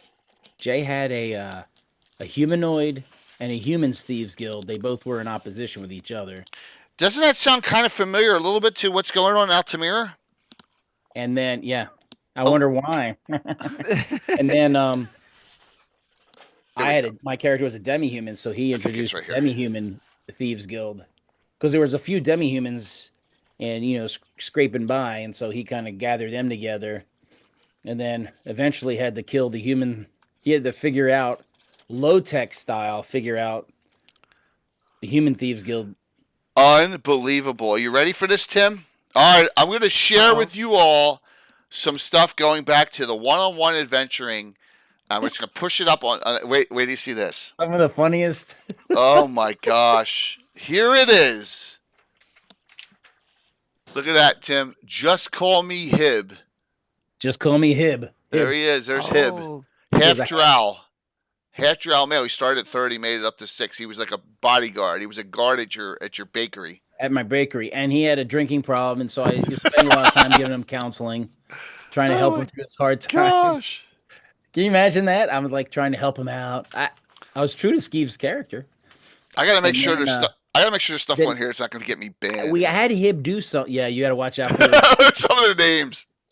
Yes. Go ahead. the neutered something, Yeah. We had a whole bunch of stuff that we could never something say. elf. Yeah, we could never say it on stream anymore. Oh my god, I got an adventure log here. You could Hold say on. Hold on, look at this. I got an adventure log. It's got. You must have sent them on a mission. It's got some of your two best thieves were Jesse and Duranta. Jesse Right, was a human female thief, and then a Sylvanel female mage thief. They were the two best ones. right, and they were in the humanoid thieves guild, even though one was a human, right? Initially, Yeah, initially, yep. they were Yeah. kind of freelancing. Yeah. So I actually have a screen with all the characters from the Thieves Guild. We must have had them do a special mission. Hib, Jesse, Duranda, Tinker, Talamar, Ted Gunky, and Nimrod. Who was the half orc? Nimrod? Let me take a look. Yes, half orc thief Nimrod. Yeah, because he went undercover into the I can't humanoid believe I still guild. have this stuff. I He got went- all their he- stats and everything on this. I mean, dude, this is all. I can't believe I haven't looked at this in 30 years. He all went the changes. undercover Oh. because I wanted to start my guild to go against the other guilds. He went undercover in the humanoids guild to give me some insights, and then he got hurt badly, and then Hib got killed by somebody, and Ski Used used a a limited wish. Yeah. to bring him back. So he is complete and total loyalty now. That guy is loyal. I'm looking to see if I have. And I rescued Nimrod too. I did a Nimrod I- Nimrod got found out, if I recall. Yeah, is the fun somehow he things. got caught, or because the magic user, well, the leader of the humanoids guild was a drow, a male drow magic user, probably a mage thief. And I he have was- him right here. I just found him, and He- he's named after. Are you ready for this? He is named after a baddie in a top secret adventure that's in Dragon. Dr. No. I don't know. Nope. I don't know Mad Merc. Ed Merc. He But- he had a wand of fire and would burning hands people to torture him. Yeah, absolutely. Look at that. It was bad. Mad I Merc. killed the heck out of that guy. No, take a look. There was an adventure in Top Secret. It was the bad guy was I remember. Mad Merc. It had this big sort of horseshoe shaped ocean going machine type thing. Yeah. Wow. Talking about see, this is the great thing about campaigning back in all the But when we memories just come flooding started, back. I was going in the high port to establish a undercover way to stop the slavers. Yep. Or to inhibit them. And so I needed a business to be a cover, and so I bought the bakery from Mama something or other, I think, and started that business and started sniffing around and Hey, Michael. found the humanoids, found the demi-humans who were working, and built rapport. Ran into the kumquat guy. What hoops? Hoops. There we go. I was thinking hib, but I know wasn't right. You know, Yeah, Hoops was there with kumquat. You know. Yeah, the first kumquats were in Highport, not in Altamira in my game, by the way. Yeah. Okay. It moved. So He went to better neighborhood. wow. Oh And my then- God. And there was one point where we did free a bunch of them from a ship. We captured them and got them to freedom. I forget exactly the details of that, but This is one-on-one. This is one-on-one adventuring. I also found Lord Page and your wife, Lady Valencia Page. So Oh, yeah. basically, Skeeve stole the wife of Lord Page, which is Yeah. why he's so miserable. he's She's so a much more charming. Yeah, so much more charming. But I got the Lord Page stats here. 19th level Cavalier. Lord Page was not funny. No, he was not. He had no. I had sense of humor. shape changed to a pixie because they're invisible naturally. And he walked into a room. I was like at his little estate, and he walked in and goes, "Oh, another magic user to deal with," and swings at me, right? Yes, and he had a final word sword. So Yeah, so I automatically hit. like this is a place to not stay. So you got the hell out of there. Those are some great memories. I'm glad you brought that up. That I still have all that stuff. It's crazy that I have that stuff. That's got to be. You're back from college, your freshman year. So it's got to be end of 86. 87. If it's before I went, it was be the summer of 86 or the summer of 87. Yeah, 87 was it's after my freshman year. It may have been 86. Yeah. I think it was 86 because 87 is when we went down to see Mark, and that's how It was like were. we had available time, but no one else had. So, but it was just like it was a lot of fun. Definitely was a blast. It's great, and because you don't have anyone else who can like pick up slack for you, you're by yourself. Your character's by themselves, so it's. But the good thing was running a thieves guild was a great way to have multiple characters, but right. But you cared about your thieves. Unlike Unlike the other person who wanted to get in on it, Sam, and you know how that went. I know you had to like. It was fun. I should have recruited that other guy. Who Darius the Deposed? Yeah. Yeah. Should have or taken care of him. That's right. But now he's so Sam was going to start his own guild, right? Yeah, he did. He did start his own guild, and then when something bad happened to him, he fled. Well, he got assassinated. To be fair, yes, he did. You know, I think once you're killed, you're allowed to abandon. Well, worse things were done to him besides that. I know. Yeah, we can't talk about that on stream. So things were cut off, and that's far enough. That's far enough. Yes, but he fled, leaving his thieves to fend for themselves, and Lord Darius the Deposed never forgot it. Again, I think he being killed is like a pretty legit way to leave. Could have taken his thieves with him. Yeah, but how do they know? They didn't. How they know he got brought back? Yeah, true. Those are the fun things you do. But for the storyline, it's perfect. How many people have done one-on-one adventuring out there with a friend and someone, and it went on for a long time? Because we did this over the course of 2 years. Something Game of Thrones may have. Yeah. Well, man. I didn't think Game of Thrones was a thought back then. He hadn't even started writing it. Yeah. Just imagine writing all that stuff up. Well, the reason what made it fun was my character was an archmage, so it's like, what's he afraid of? The notion was the more power I bring in, the more power I oppose. Yes. I was coming in low tech, with hidden in plain sight, keeping everything as mundane as possible, using as little power as possible to keep everything organic, and that made for a lot of fun role playing and and snooping using just your natural sneaking ability. It's you have to be creative, and then every so often he'd do a power play. Like we were getting ripped off by that darn alchemist. He was such a conniving little crap. And so I planned out, I reconned a theft and planned out in detail, because he had this underground vault with all his precious, and I went in there, and I used the illusion to make myself look like I framed someone for the theft. So I got in there, and I managed wiping out his entire stock. That's right. It was It was awesome. His entire and then when he finally did come down, he was like, "What are you doing here?" And I was like, "Oh shoot, I'm caught." I think I power word stunned him. Then took off. Those are the And then, great things. Taught me a lesson never to have a large supply of potions available for the party, and hence why when you go in now and like you saw this on Saturday, oh, I want to buy healing. I have two because because you know the thieves are going to come after it. So well, well, yeah.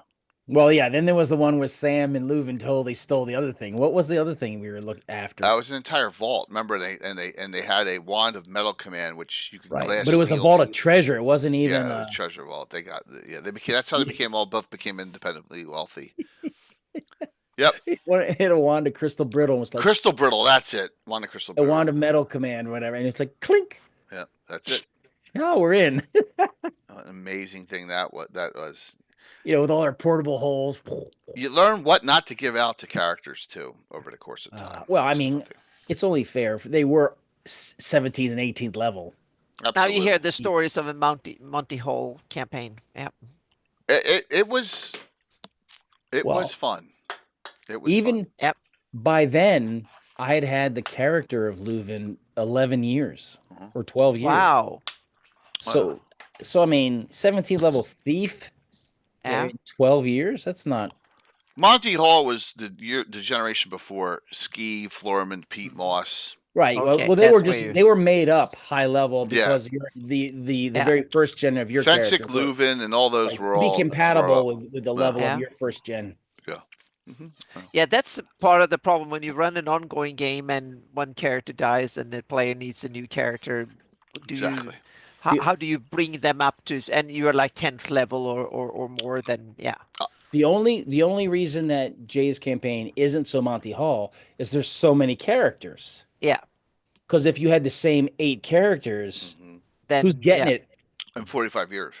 Yeah, you're going to get the loot. You're going to get all of it. So Leuven and Sam are the two highest level characters. And Leuven technically wasn't brought up from first, but he was whatever 8th or 9th or whatever for Thief. Well, Leuven was brought up from first by me in playing. That's and then it. When he joined Jay's game, he was. Walt and Tim mid-level. had characters that came into the game not at first. Yeah. Yeah. But it is fun to start characters first or real low and then play them up. But sometimes it doesn't really fit. You need to start a bit higher, or you come in later in the campaign. You have a new player, and all the other characters are 6th level or higher. Yeah. He's fun because he's not a super awesome character. I mean, he's got really good dex. He has really good wisdom. He's got 7 but he's intelligence. stupid. He's really dumb. Not strong. His constitution's okay, I guess.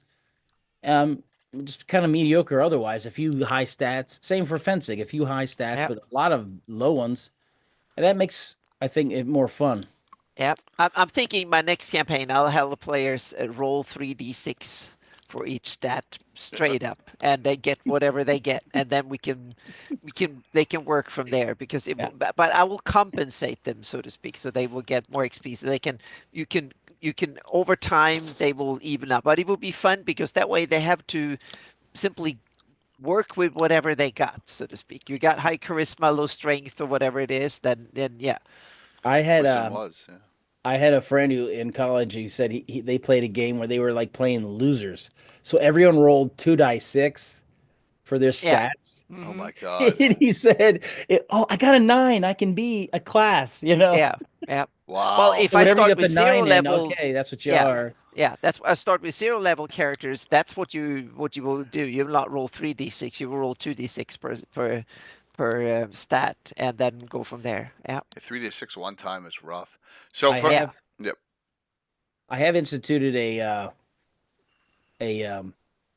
mechanic I'm testing with some of my son's characters, in that as they go up in level, there's a chance for an attribute to increase. You start with a little percentile, and then kind of like as a cavalier goes up, they can add a couple points to it. Just because as you're doing stuff, as you do it more, it tends to make you, you get smarter as you do stuff longer. You get, you learn how to stay healthier. You learn how to interact with people better, depending on what stats you pick to kind of get better as you go up. Anyway. So Yeah. yeah, with 22, we got like 22 plus adventuring groups, which is insane. I talked about how we're going to do a lot less this year. Yeah, trust me, I get a lot of shit from a couple of them when two of them aren't out, and I have to bring in like Coco and Curtis or someone else to fill. Because like, oh, we're just gonna keep it our. It just doesn't work that way when I have two players. We don't want to cancel. So but that's they got to live with it, and who cares?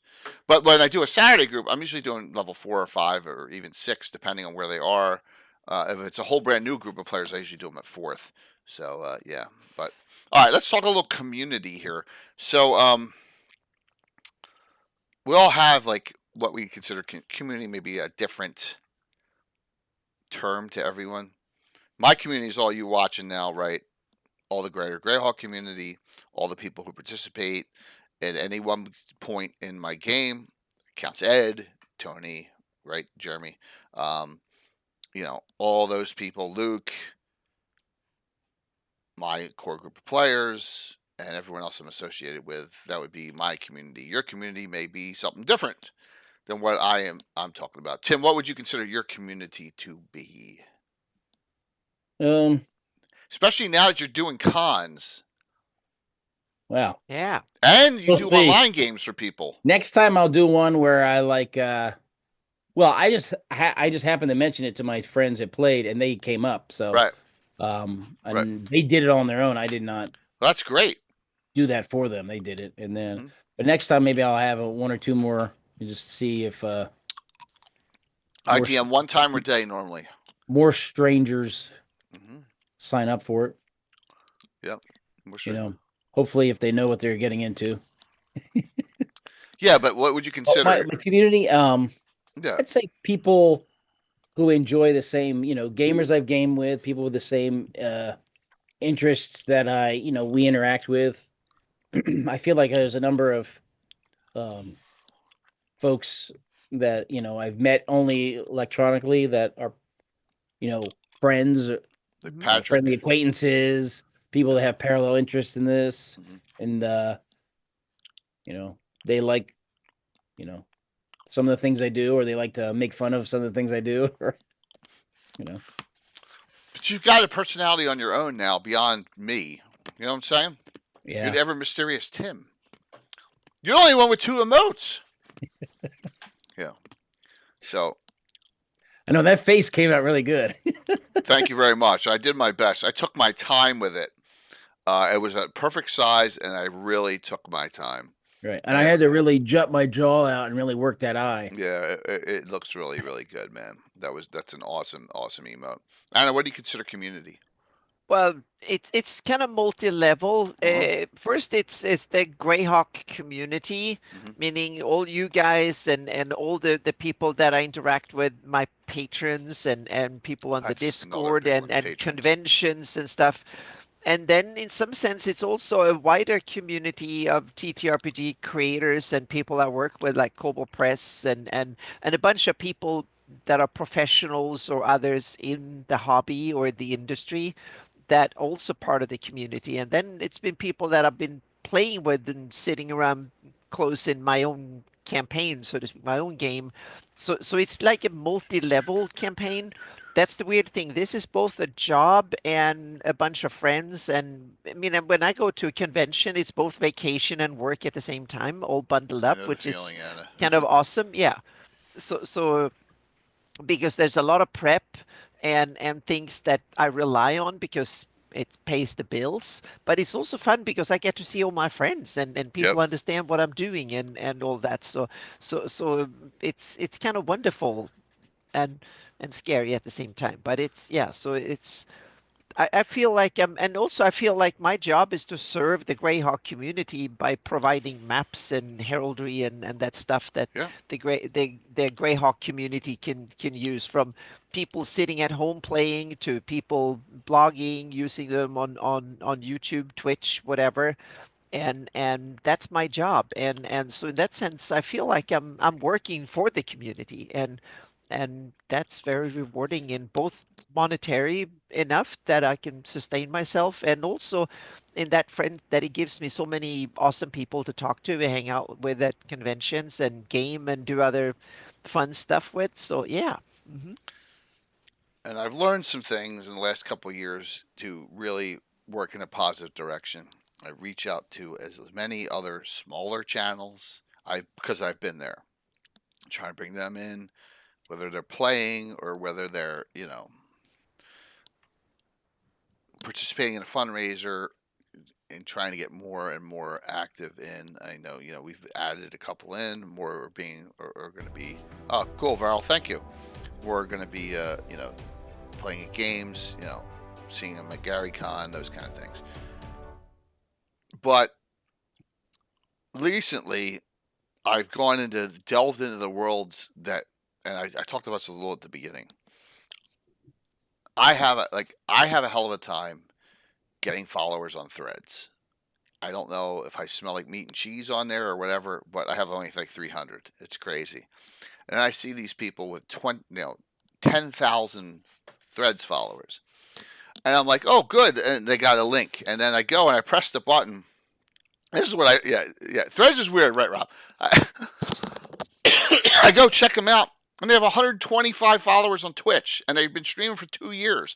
I'm thinking to myself, what the hell's going on here? It's just weird. It's strange. I know some of you are on there. I see Kurt on there, and a couple of other people, and Darling's on there, and you can just see it's different. But I have gotten, and I'm reaching out to people now on there. I've always reached out for people on Twitter, but I decided to go on Threads because it's a completely different audience. People I've never even seen before on social media, and I'm trying to, reach out to others, So far I've gotten one real good one, and that's Film Girl Project, and she's played in the game. She's going to play in another game. She's going to be at GaryCon with us. So I'm working those angles. It's just, I'm always trying to build the community in a positive direction. Yep. I don't even know what Threads is. It's connected to Instagram. Yeah, it's Meta's like the Twitter of Instagram. Twitter. Yeah. What's up, Curtis? Version, so to speak. So I only use Instagram to spy on people. Yeah, when Twitter just became posting, X and started to fail in a lot of sense, meaning they started to lose I'm not a blue sky. users and stuff, then Meta saw their chance, so they fired up Thread as a competitor, doing exactly the same thing. Just like Blue Sky is a competitor too. So yeah. So I'm on enough. I'm not, but so I've had limited success on Threads, but I have reached out and got some connections on it. Yeah, weirdly enough, I have more patrons now than I ever had, and I barely post anything on any social media whatsoever. And that's I'm just so grateful for the GREYHAWK community that I seem to have enough people share my maps and use them and talk about them enough that and so I'm in that weird place where I don't need the social media in that sense. So we'll see, but there might come a day when I definitely need them. I need Patreon, so we'll see. Yeah, but they're not social media in that sense. But it's For me, I always want to bring more people into the flock, and I think I've been successful. Like the last 2 years, I think it's gone well, and a lot of really cool people have joined us. I mean, Curtis is like a 4-year veteran, right? Cannibale's a 4-year veteran. Patrick's all COVID entries, right? Patrick's and then Coco just we looked and a couple of our characters have gone through their year-plus anniversary playing in my game, right? They've been playing. Bones' character last Saturday, we were looking at Devin, and it was almost 4 years to the day she started playing with the character. The character's 4 years old. To think that Devin, her bandit, is that old, I mean, it's like, oh my gosh, where'd the time go? You know what I mean? So I think it is really, from what I do, and I love doing it, it kind of saved me in a way. Does that make any sense? Yeah, definitely. Because I'm not doing this to be mean to my friends.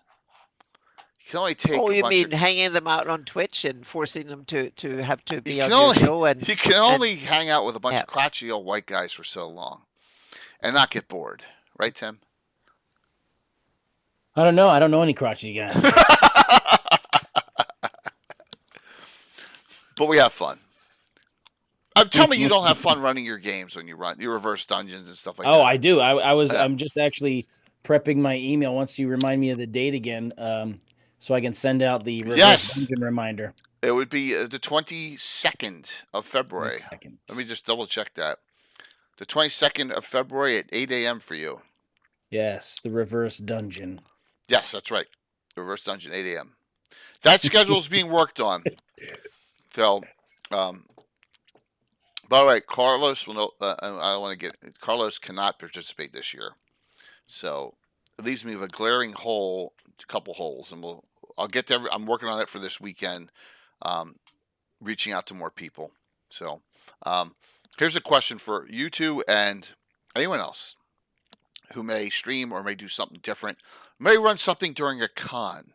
Okay, so anyone who doesn't have a stream but does even a virtual crowd con, tell me one thing you would do for those games that you would never do for your core group of players in a con event or live stream. Say again.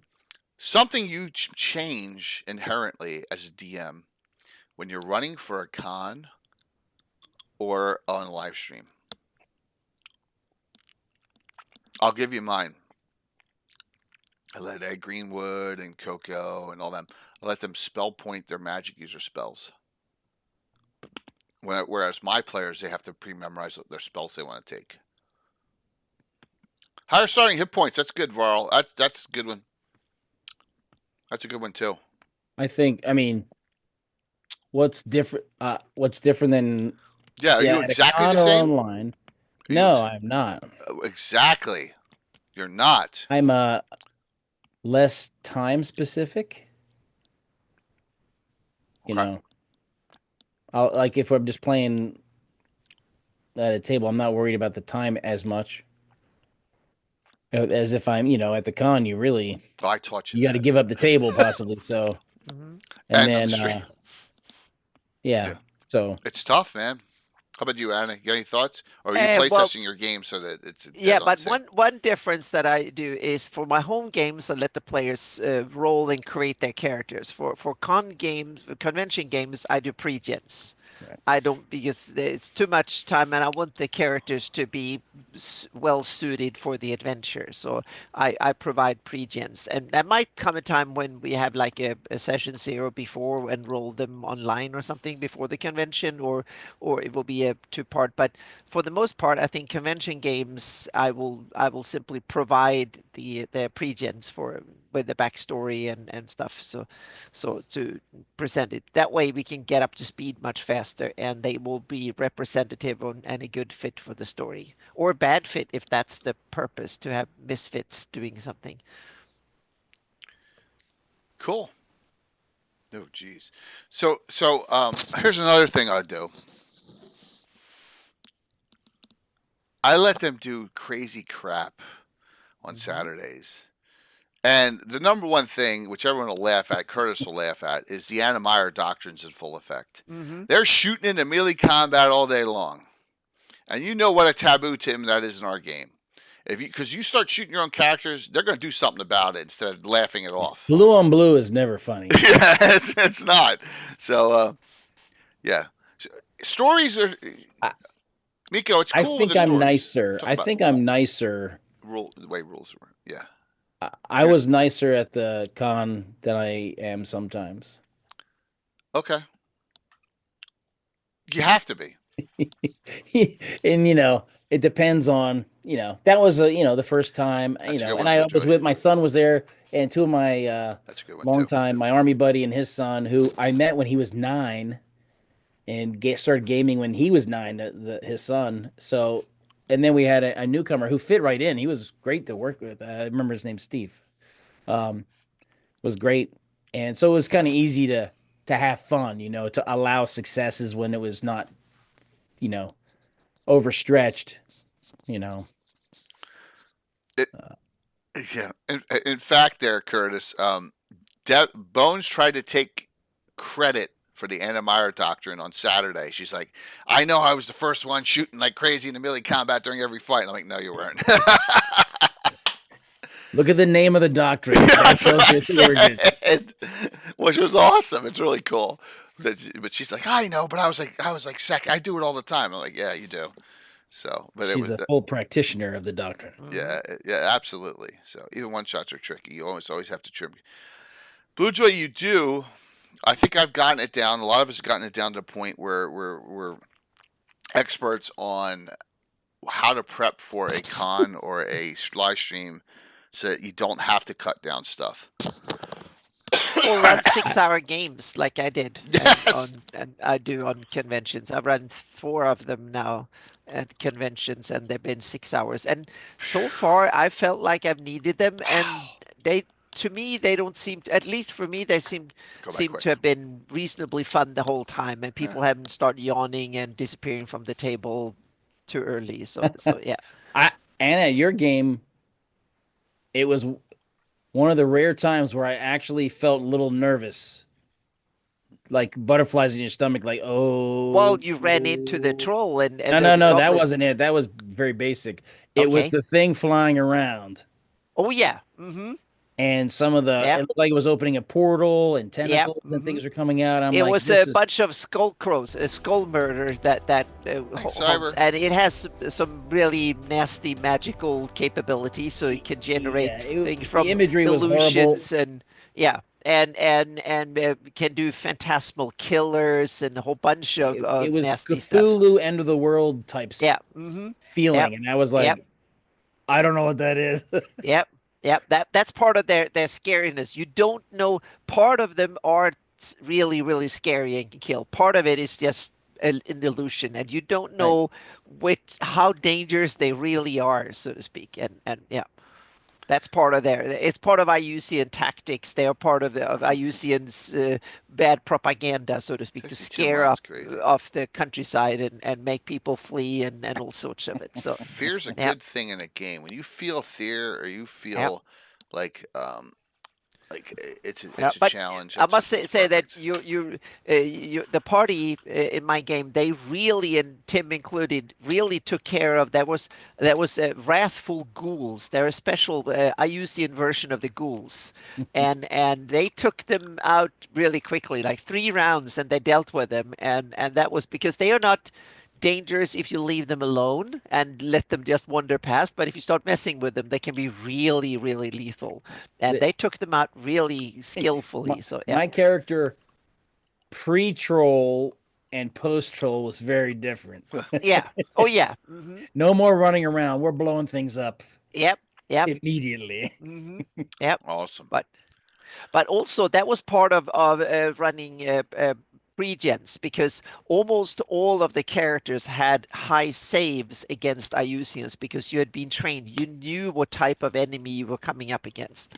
So you had good saves against wisdom and charisma. Not all of them, but I think out of the 6, 4 of them had training in both charisma and wisdom saves. So and that was simply me saying that, well, these characters have been trained to go up and fight against IUs, so their instructors knew what they were doing, so to speak. So that was part of the prep. So, and that paid off because you made a lot of more saves than you would have if you had more kind of general and not that good saves. So yeah. How did your son get through the 6 hours? Was he fine? Yeah. Oh yeah, I don't think anyone ran away from the table or anything like Well, I that. know, So, but yeah. I know my son would never been able to handle 6. It's just the way he is. But that's Yeah. okay. Yeah. Yeah. He had a little thing to distract him when things were slow and he That wasn't goes Mike immediately Disney. relevant to him. Yeah. Which, as long as Wow, he nice stays raid, still Mike. and he's quiet, that's fine.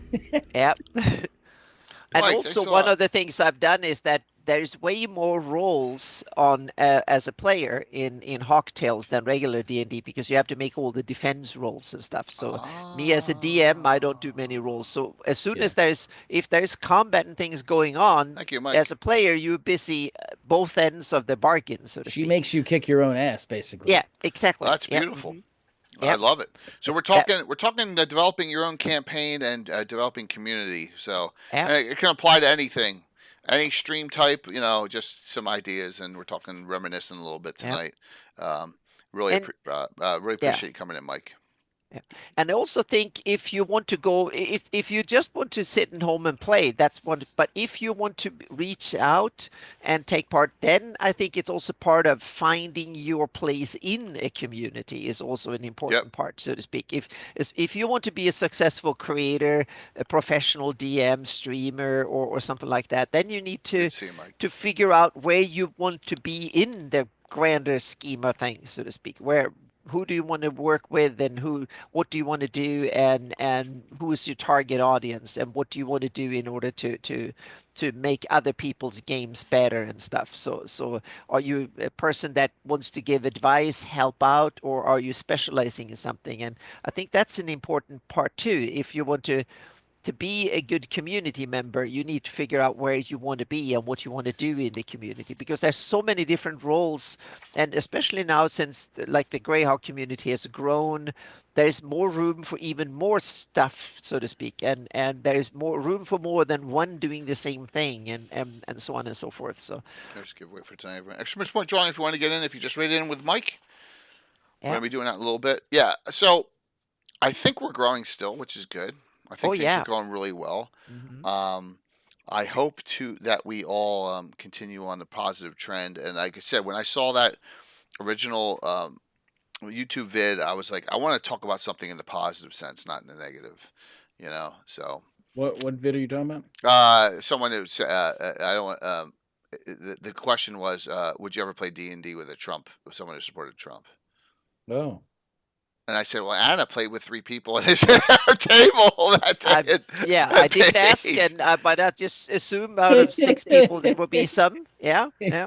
And it happened before, and it will probably happen again as long as we don't talk politics. And Tim and me, we've talked politics and yelled at each other a couple of times, and it's been fun.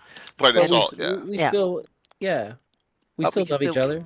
Yeah, we could be. And we had a great game. So and politics never came up more than in-game GREYHAWKian politics came up a few times, which was part of the fun, so to speak. So yeah. Dale, I think we've done a good job staying away from it, because you're gonna be surprised. A lot of other communities haven't, and it's ruined them.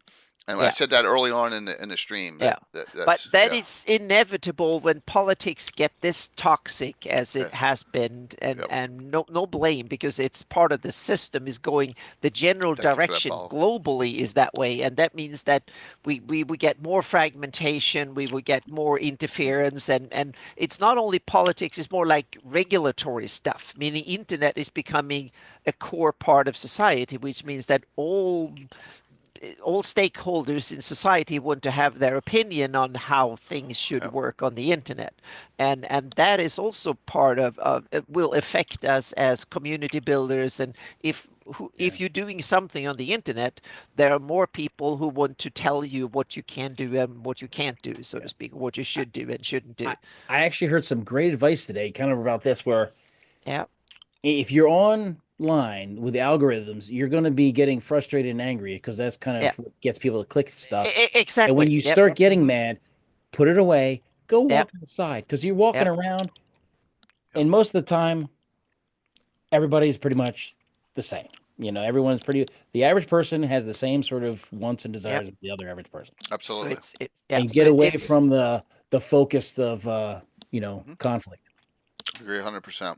We can assume that, and my prediction is that it will going to get worse for some years to come, and before it gets better. So we just and there's so many, and then you have the technological change, but meaning internet is also center core part of hardcore capitalism and profit seeking and all of that. That affects us too, for good and bad, meaning we will have more cool services popping up everywhere, but they will also try to get our attention and squeeze our money out at the same time. So yeah.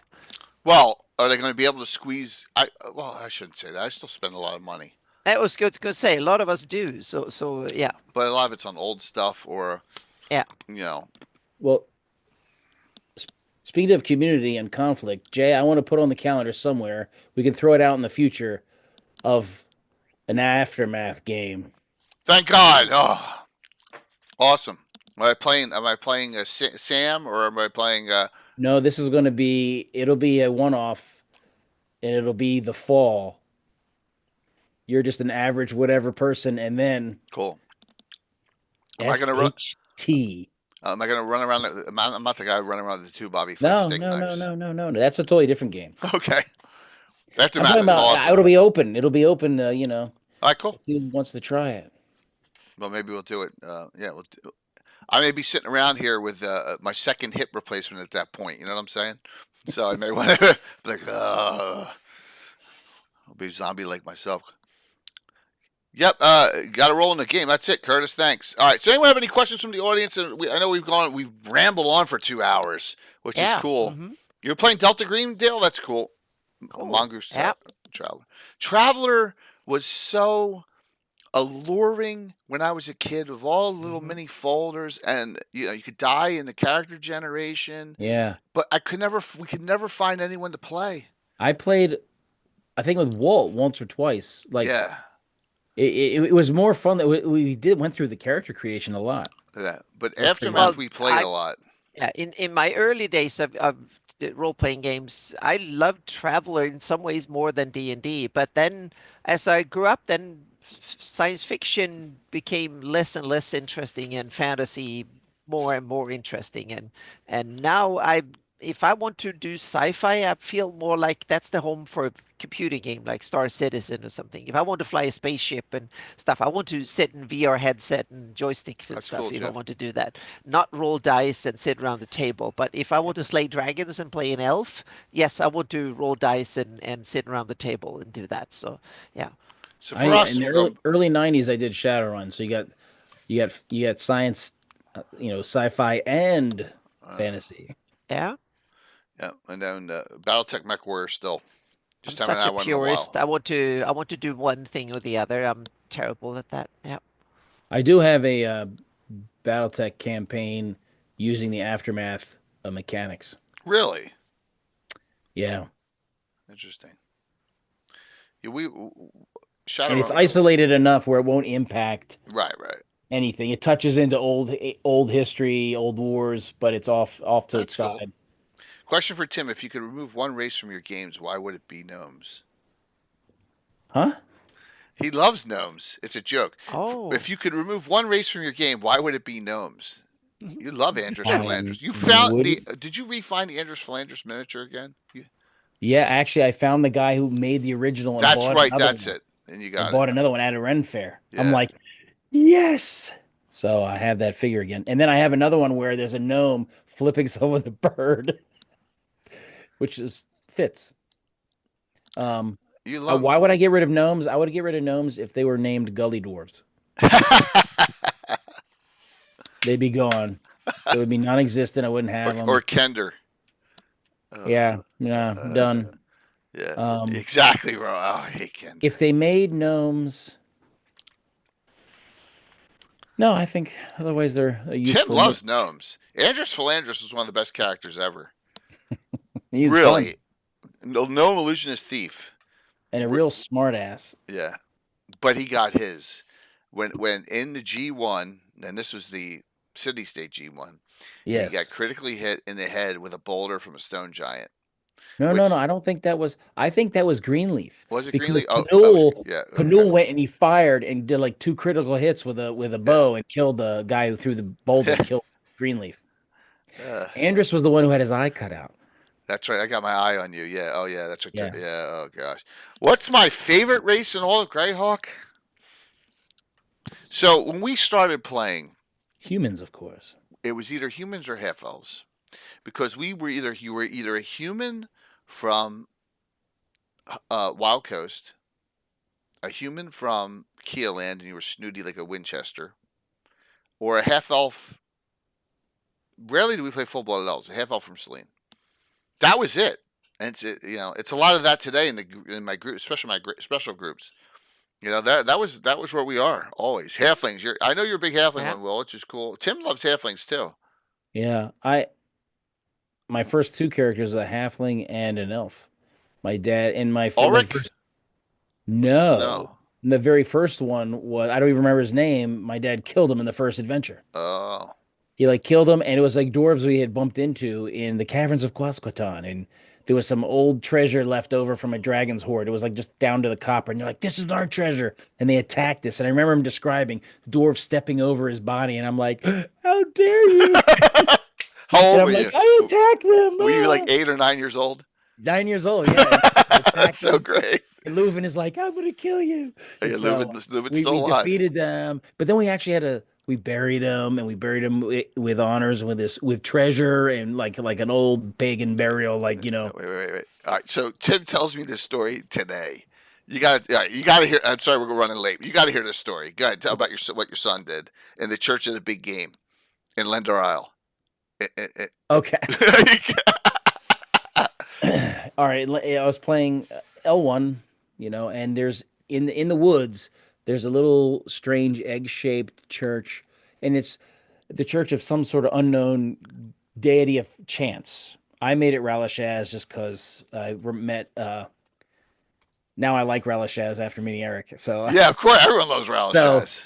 in the game, you go in there, they serve wine, and you each go on the tables and you wager, and whoever wins those tables moves on until finally you play against the high priest. And they played against the high priest. The final, the characters. There's only four characters. Yeah, Yeah, there's 4 in the church And- of the big game.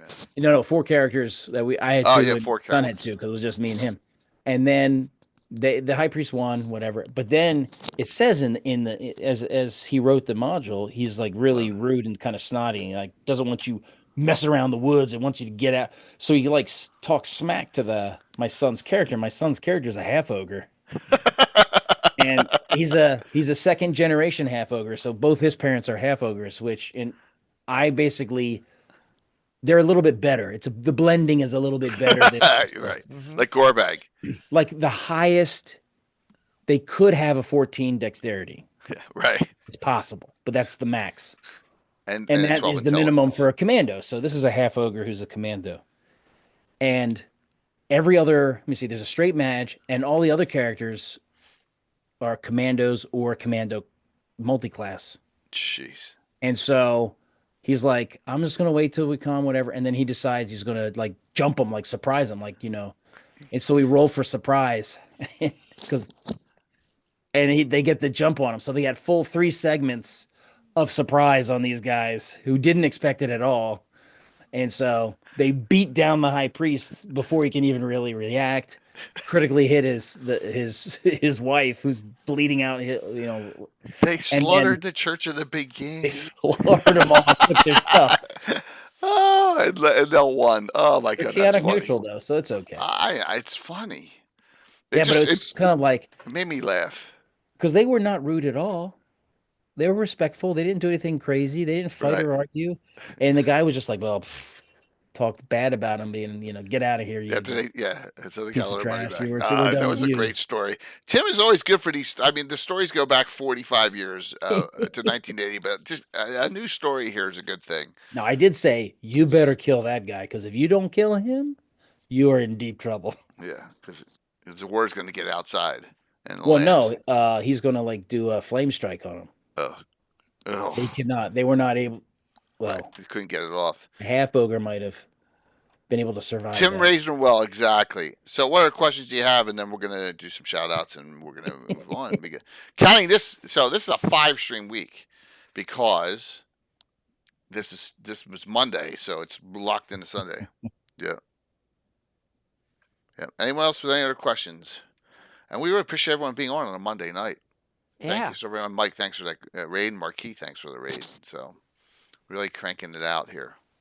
I do. I kind of like the dwarves in the Warhammer, the way they kind of have the dwarves. Warhammer Fantasy Roleplay? Yeah, the dwarves are very honor bound. So if they, if they mess up bad, it's a big deal, and they go, Okay. So- You liked it because it was very low magic, right? Well, it's very gritty. So no matter how good you are, there's always that chance something terrible happens to you. I mean, those crits I took from Warhammer. Yeah. So, and it's even worse because there's a lot less magical healing available. Right. Your wounds heal over time. Yeah. Ugh. You Yeah. might have a surgeon who might be able to do something, you know. Oh You my have a gosh. doctor, a physician. Of course, Jeff. Of course. So, starting Saturday, it's signups for GaryCon for diamond badges. So, events start very shortly. Signing up, which is really cool. Tim should check out Hackmaster 5e for a system if he likes gritty. Huh? I have some of their things, yeah. Yeah. Oh, 5E? Oh, Yeah. Yeah. I that's think three. Ti- That's three. three That's three editions too editions many. too late. Yeah, exactly. I think Tim and I are both stuck in the old school world, and we'll add some stuff in there here and there. So yeah. All right. So Tim, all right. So we got to get a an aftermath game up at some point. You said, and what else is going on? What else we got? So and the fundraiser coming up. So Yes, the reverse. I want to do the reverse dungeon. I want to get the team back together. have you put who is the team? Will's on right now. Will, you going to be there? Well, reverse dungeon for Gary not Gary Con Fundraiser. for the fundraiser, 22nd, 8 a.m. Nice and early for you. Well, that's not too bad. It's only 6 a.m. for him. So Will's on right now. Oh, what did he say? He's like, no way. Yeah, he's probably at the gym. Phantom NJ, Phantom. Yeah, he's probably yes. Rob's DMing Friday morning and Saturday morning. So Oh, he's like the dark horse character. Who's like the well, it's the smartest. same weekend as Genghis Khan, so that's bad. Uh-oh. Where's Genghis Khan at? Because I think it's Denver. Oh, is it I think Denver? it's in Okay, Denver. because Yeah. I lost Ed because of it. Uh-oh. Well, you may have to. Oh, we'll have to do it a different weekend. Yeah, well, Yeah. you're gonna have to do something. Yeah. Well, do the group from the Rovers. It's yeah. I could do those, but Yeah, you got a couple weeks to think on it. So yeah.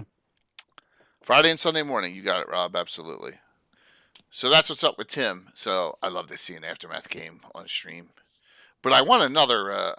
We need our. Maybe I'll CC. do an after. Maybe I'll do that. Make that the aftermath game. No, it's GREYHAWK. It's Undead Tumult. Well, it'll just be future GREYHAWK. No, because I'm not playing in it. I can't play in that morning. There's too much going on behind the scenes. Future GREYHAWK, but you Yeah. know, it's the year 9000, so they have actual cars and buses. Yeah. Yeah, Jeff, that's cool. Glad to hear you're playing on Sunday. Underdogs. There you go. Tumult Look, of Undead, right? Alex is on. He's saying underdogs. Alex will play. There you go. All right. And then All we'll right. do that some other time. So, all right. Yeah. Underdog. Well, Tim, I appreciate you coming back on, man. So, Oh yeah, yeah. Oh yeah. Well, I know all about future in the Dragon magazine, the modern weapons. I ran a game going against the Giants where they actually were laying down with a belt-fed machine gun, firing down the long hallway at those stupid fire giants who were just getting. You haven't lived till you machine gunned a bunch of fire giants. yes. That's just Yeah. like also the what's that? The keep? Isn't that one where you go through time? The I don't Adventure know, of the but Keep? you know, sometimes a fireball's not going to cut it. You want to shoot them. So there you go. Anna, all right? So what do you got going on this week too, Anna? I have the last of the I have the 1 to 2 million scale GIS series of the maps. Oh my The last gosh. one, the Twitch. the northern part of the Bakloonish lands are it's the last one. It's coming tonight or tomorrow. It's done. I just need to upload it to the servers, and that will be. Then I'll see if I can make a legend and some of the stuff going. So that will be the first GIS-based series of the maps, and I'm happy how they turned out. It's good. So, and then I have a whole series of heraldry lined up that I want to do. So I will sit down in a day or two or create some heraldry, and then there's some stuff for the Melf's Guide to write, and And also for Cannibal Publishing, I'm looking at thing I rendered, and now I need a couple updates. So that map is coming to be, so to speak. So I'm getting that done, and that's the immediate future. But yeah, Very, very cool. yep. And then a stream on Friday is the plan as well. Yep. So you have regular stream Friday. Okay. Mm-hmm. All right. Awesome. All right. So like I said, 5 streams this week, counting 10A. So our next one is, I didn't set these up. Duh. Well, I don't have the banner for the last 2. So I only got 2. So let me do that real quick. I go because we just got most of the cast together. Legends of Lore. All right, so we're going to talk about, and this is another one, Tim. If you're bored on Wednesday, we're hopping into the history of the slave lords Wednesday night. Yes, A1 to 4, slavers reference, some of the stuff that Carlos has done, talking about what's going on with the history of that organization from the beginning to as much as we kind of know. So that will be on Wednesday night for Legends and Lore. So we'll see who's available for that. Right now it's Anna and me. So, and that will be 7 o'clock normally on Wednesday or Legends and Lore show. Yep. And then Thursday night, we continue Mystery of the Abandoned. If you saw the carnage, I brought it. I brought some nasty, and I got some end fight here stuff. Give me 1 second. See, I wasn't prepared. I can blame Tim. What? Oh, and I didn't download that stuff. What a shame. All right, we're not gonna. So that's What was my fault? no, it's nothing. I blame I was nothing. I was making a joke. Yeah. So there's the knolls. They're all. But see this tower way back here? You can barely see the top of this tower. Well, I put an archer out there. Up top on the very, very tippy top of this, shooting down. So this right where these knolls are is like 400. That's still medium range. So yes, laying down the Len Kafka archer fire down on the group. So and then I had to tear this down, put up the event for Saturday, and I got to put this all back up tomorrow night. But it's not too bad. It won't be that bad. So yeah, and that's what we're continuing on Thursday. Saturday is a 1 o'clock game. That is not, I don't have a banner for it yet, but oh, look at my background changes. It's called Rumble in the Warehouse. Kind of did one similar to it a couple years back. Rumble in the Warehouse? Yeah, in Altamira. It's going to be in Altamira. Nuclear Meat. So far, I have Coco. I have Korg the Mighty back playing Maram. Fallen Maram. I'm not sure which one Sir Timothy from Stronghold's going to play. And it's the return of the legendary Cobra on Saturday. So Heather Hex since Violence is the setup tomorrow. Oh no, I'm not going to do that with my son. No, I don't, because you know why? Lord Forth, I had to run all this some of this equipment downstairs. Then I got to run it back up for Wednesday. I got to run it back down for Thursday. I appreciate you asking about that as an idea, but no, I'm not going to do that because it's not a complete rebuild and tear down. If it was, I may do it, but yeah. So Nuclear Meat is back Saturday. It's a 1 o'clock start, 1 to 5. We'll have at least those 4 players. All right. I've reached out to some others in the fringes. So they haven't played in a while. Heather would ask who is coming is there because Cobra is a little of a bit of a wild card, and she was all excited when I was talking to her about it. So yeah, it's going to be a fun game. So and then Sunday we'll have a Gabbin. I don't know what the topic is yet. So 4 more streams this week. Thanks all for the support. Once again, this is about building community and about building your campaign. But just know, if you're doing it like Anna or myself, even Tim to some extent, because he's doing a lot more, getting a lot more out there, community is extremely important.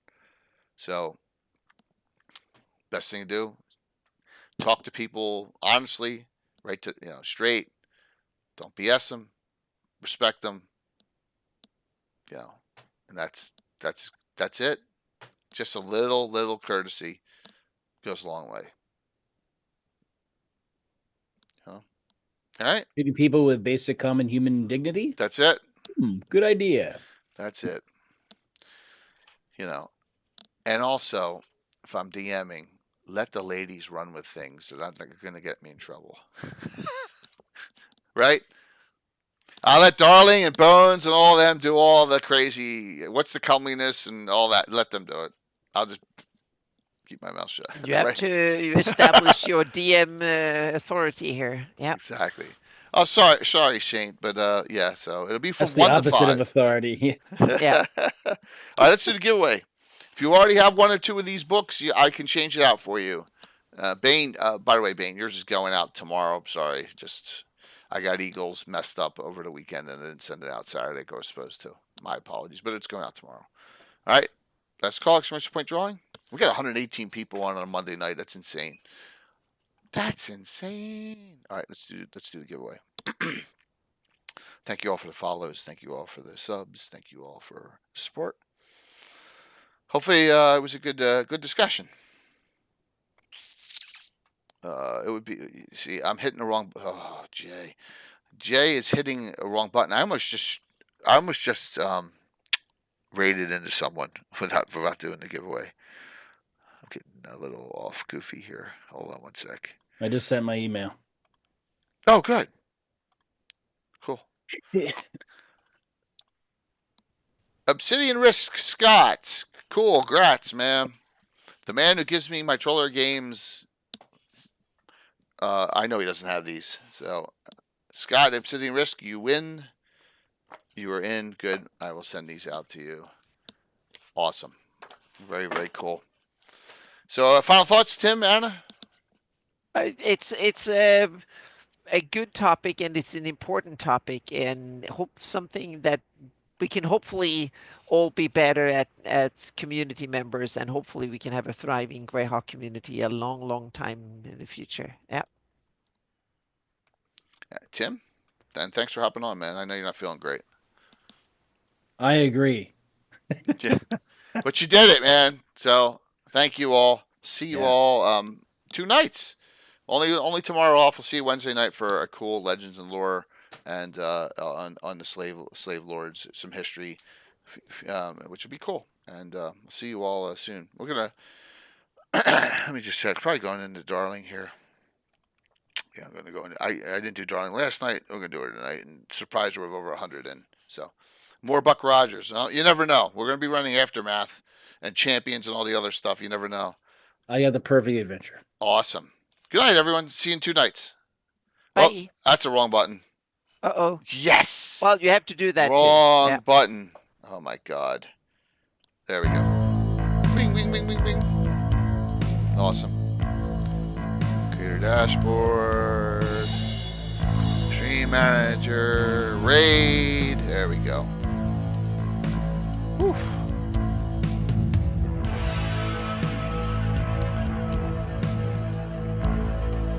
Doing some nice painting. I'll be reaching out to people for GaryCon. Wow, 119, 5, 4, 3, 2, 1. Enjoy over there. See you soon. See you Wednesday. Wow.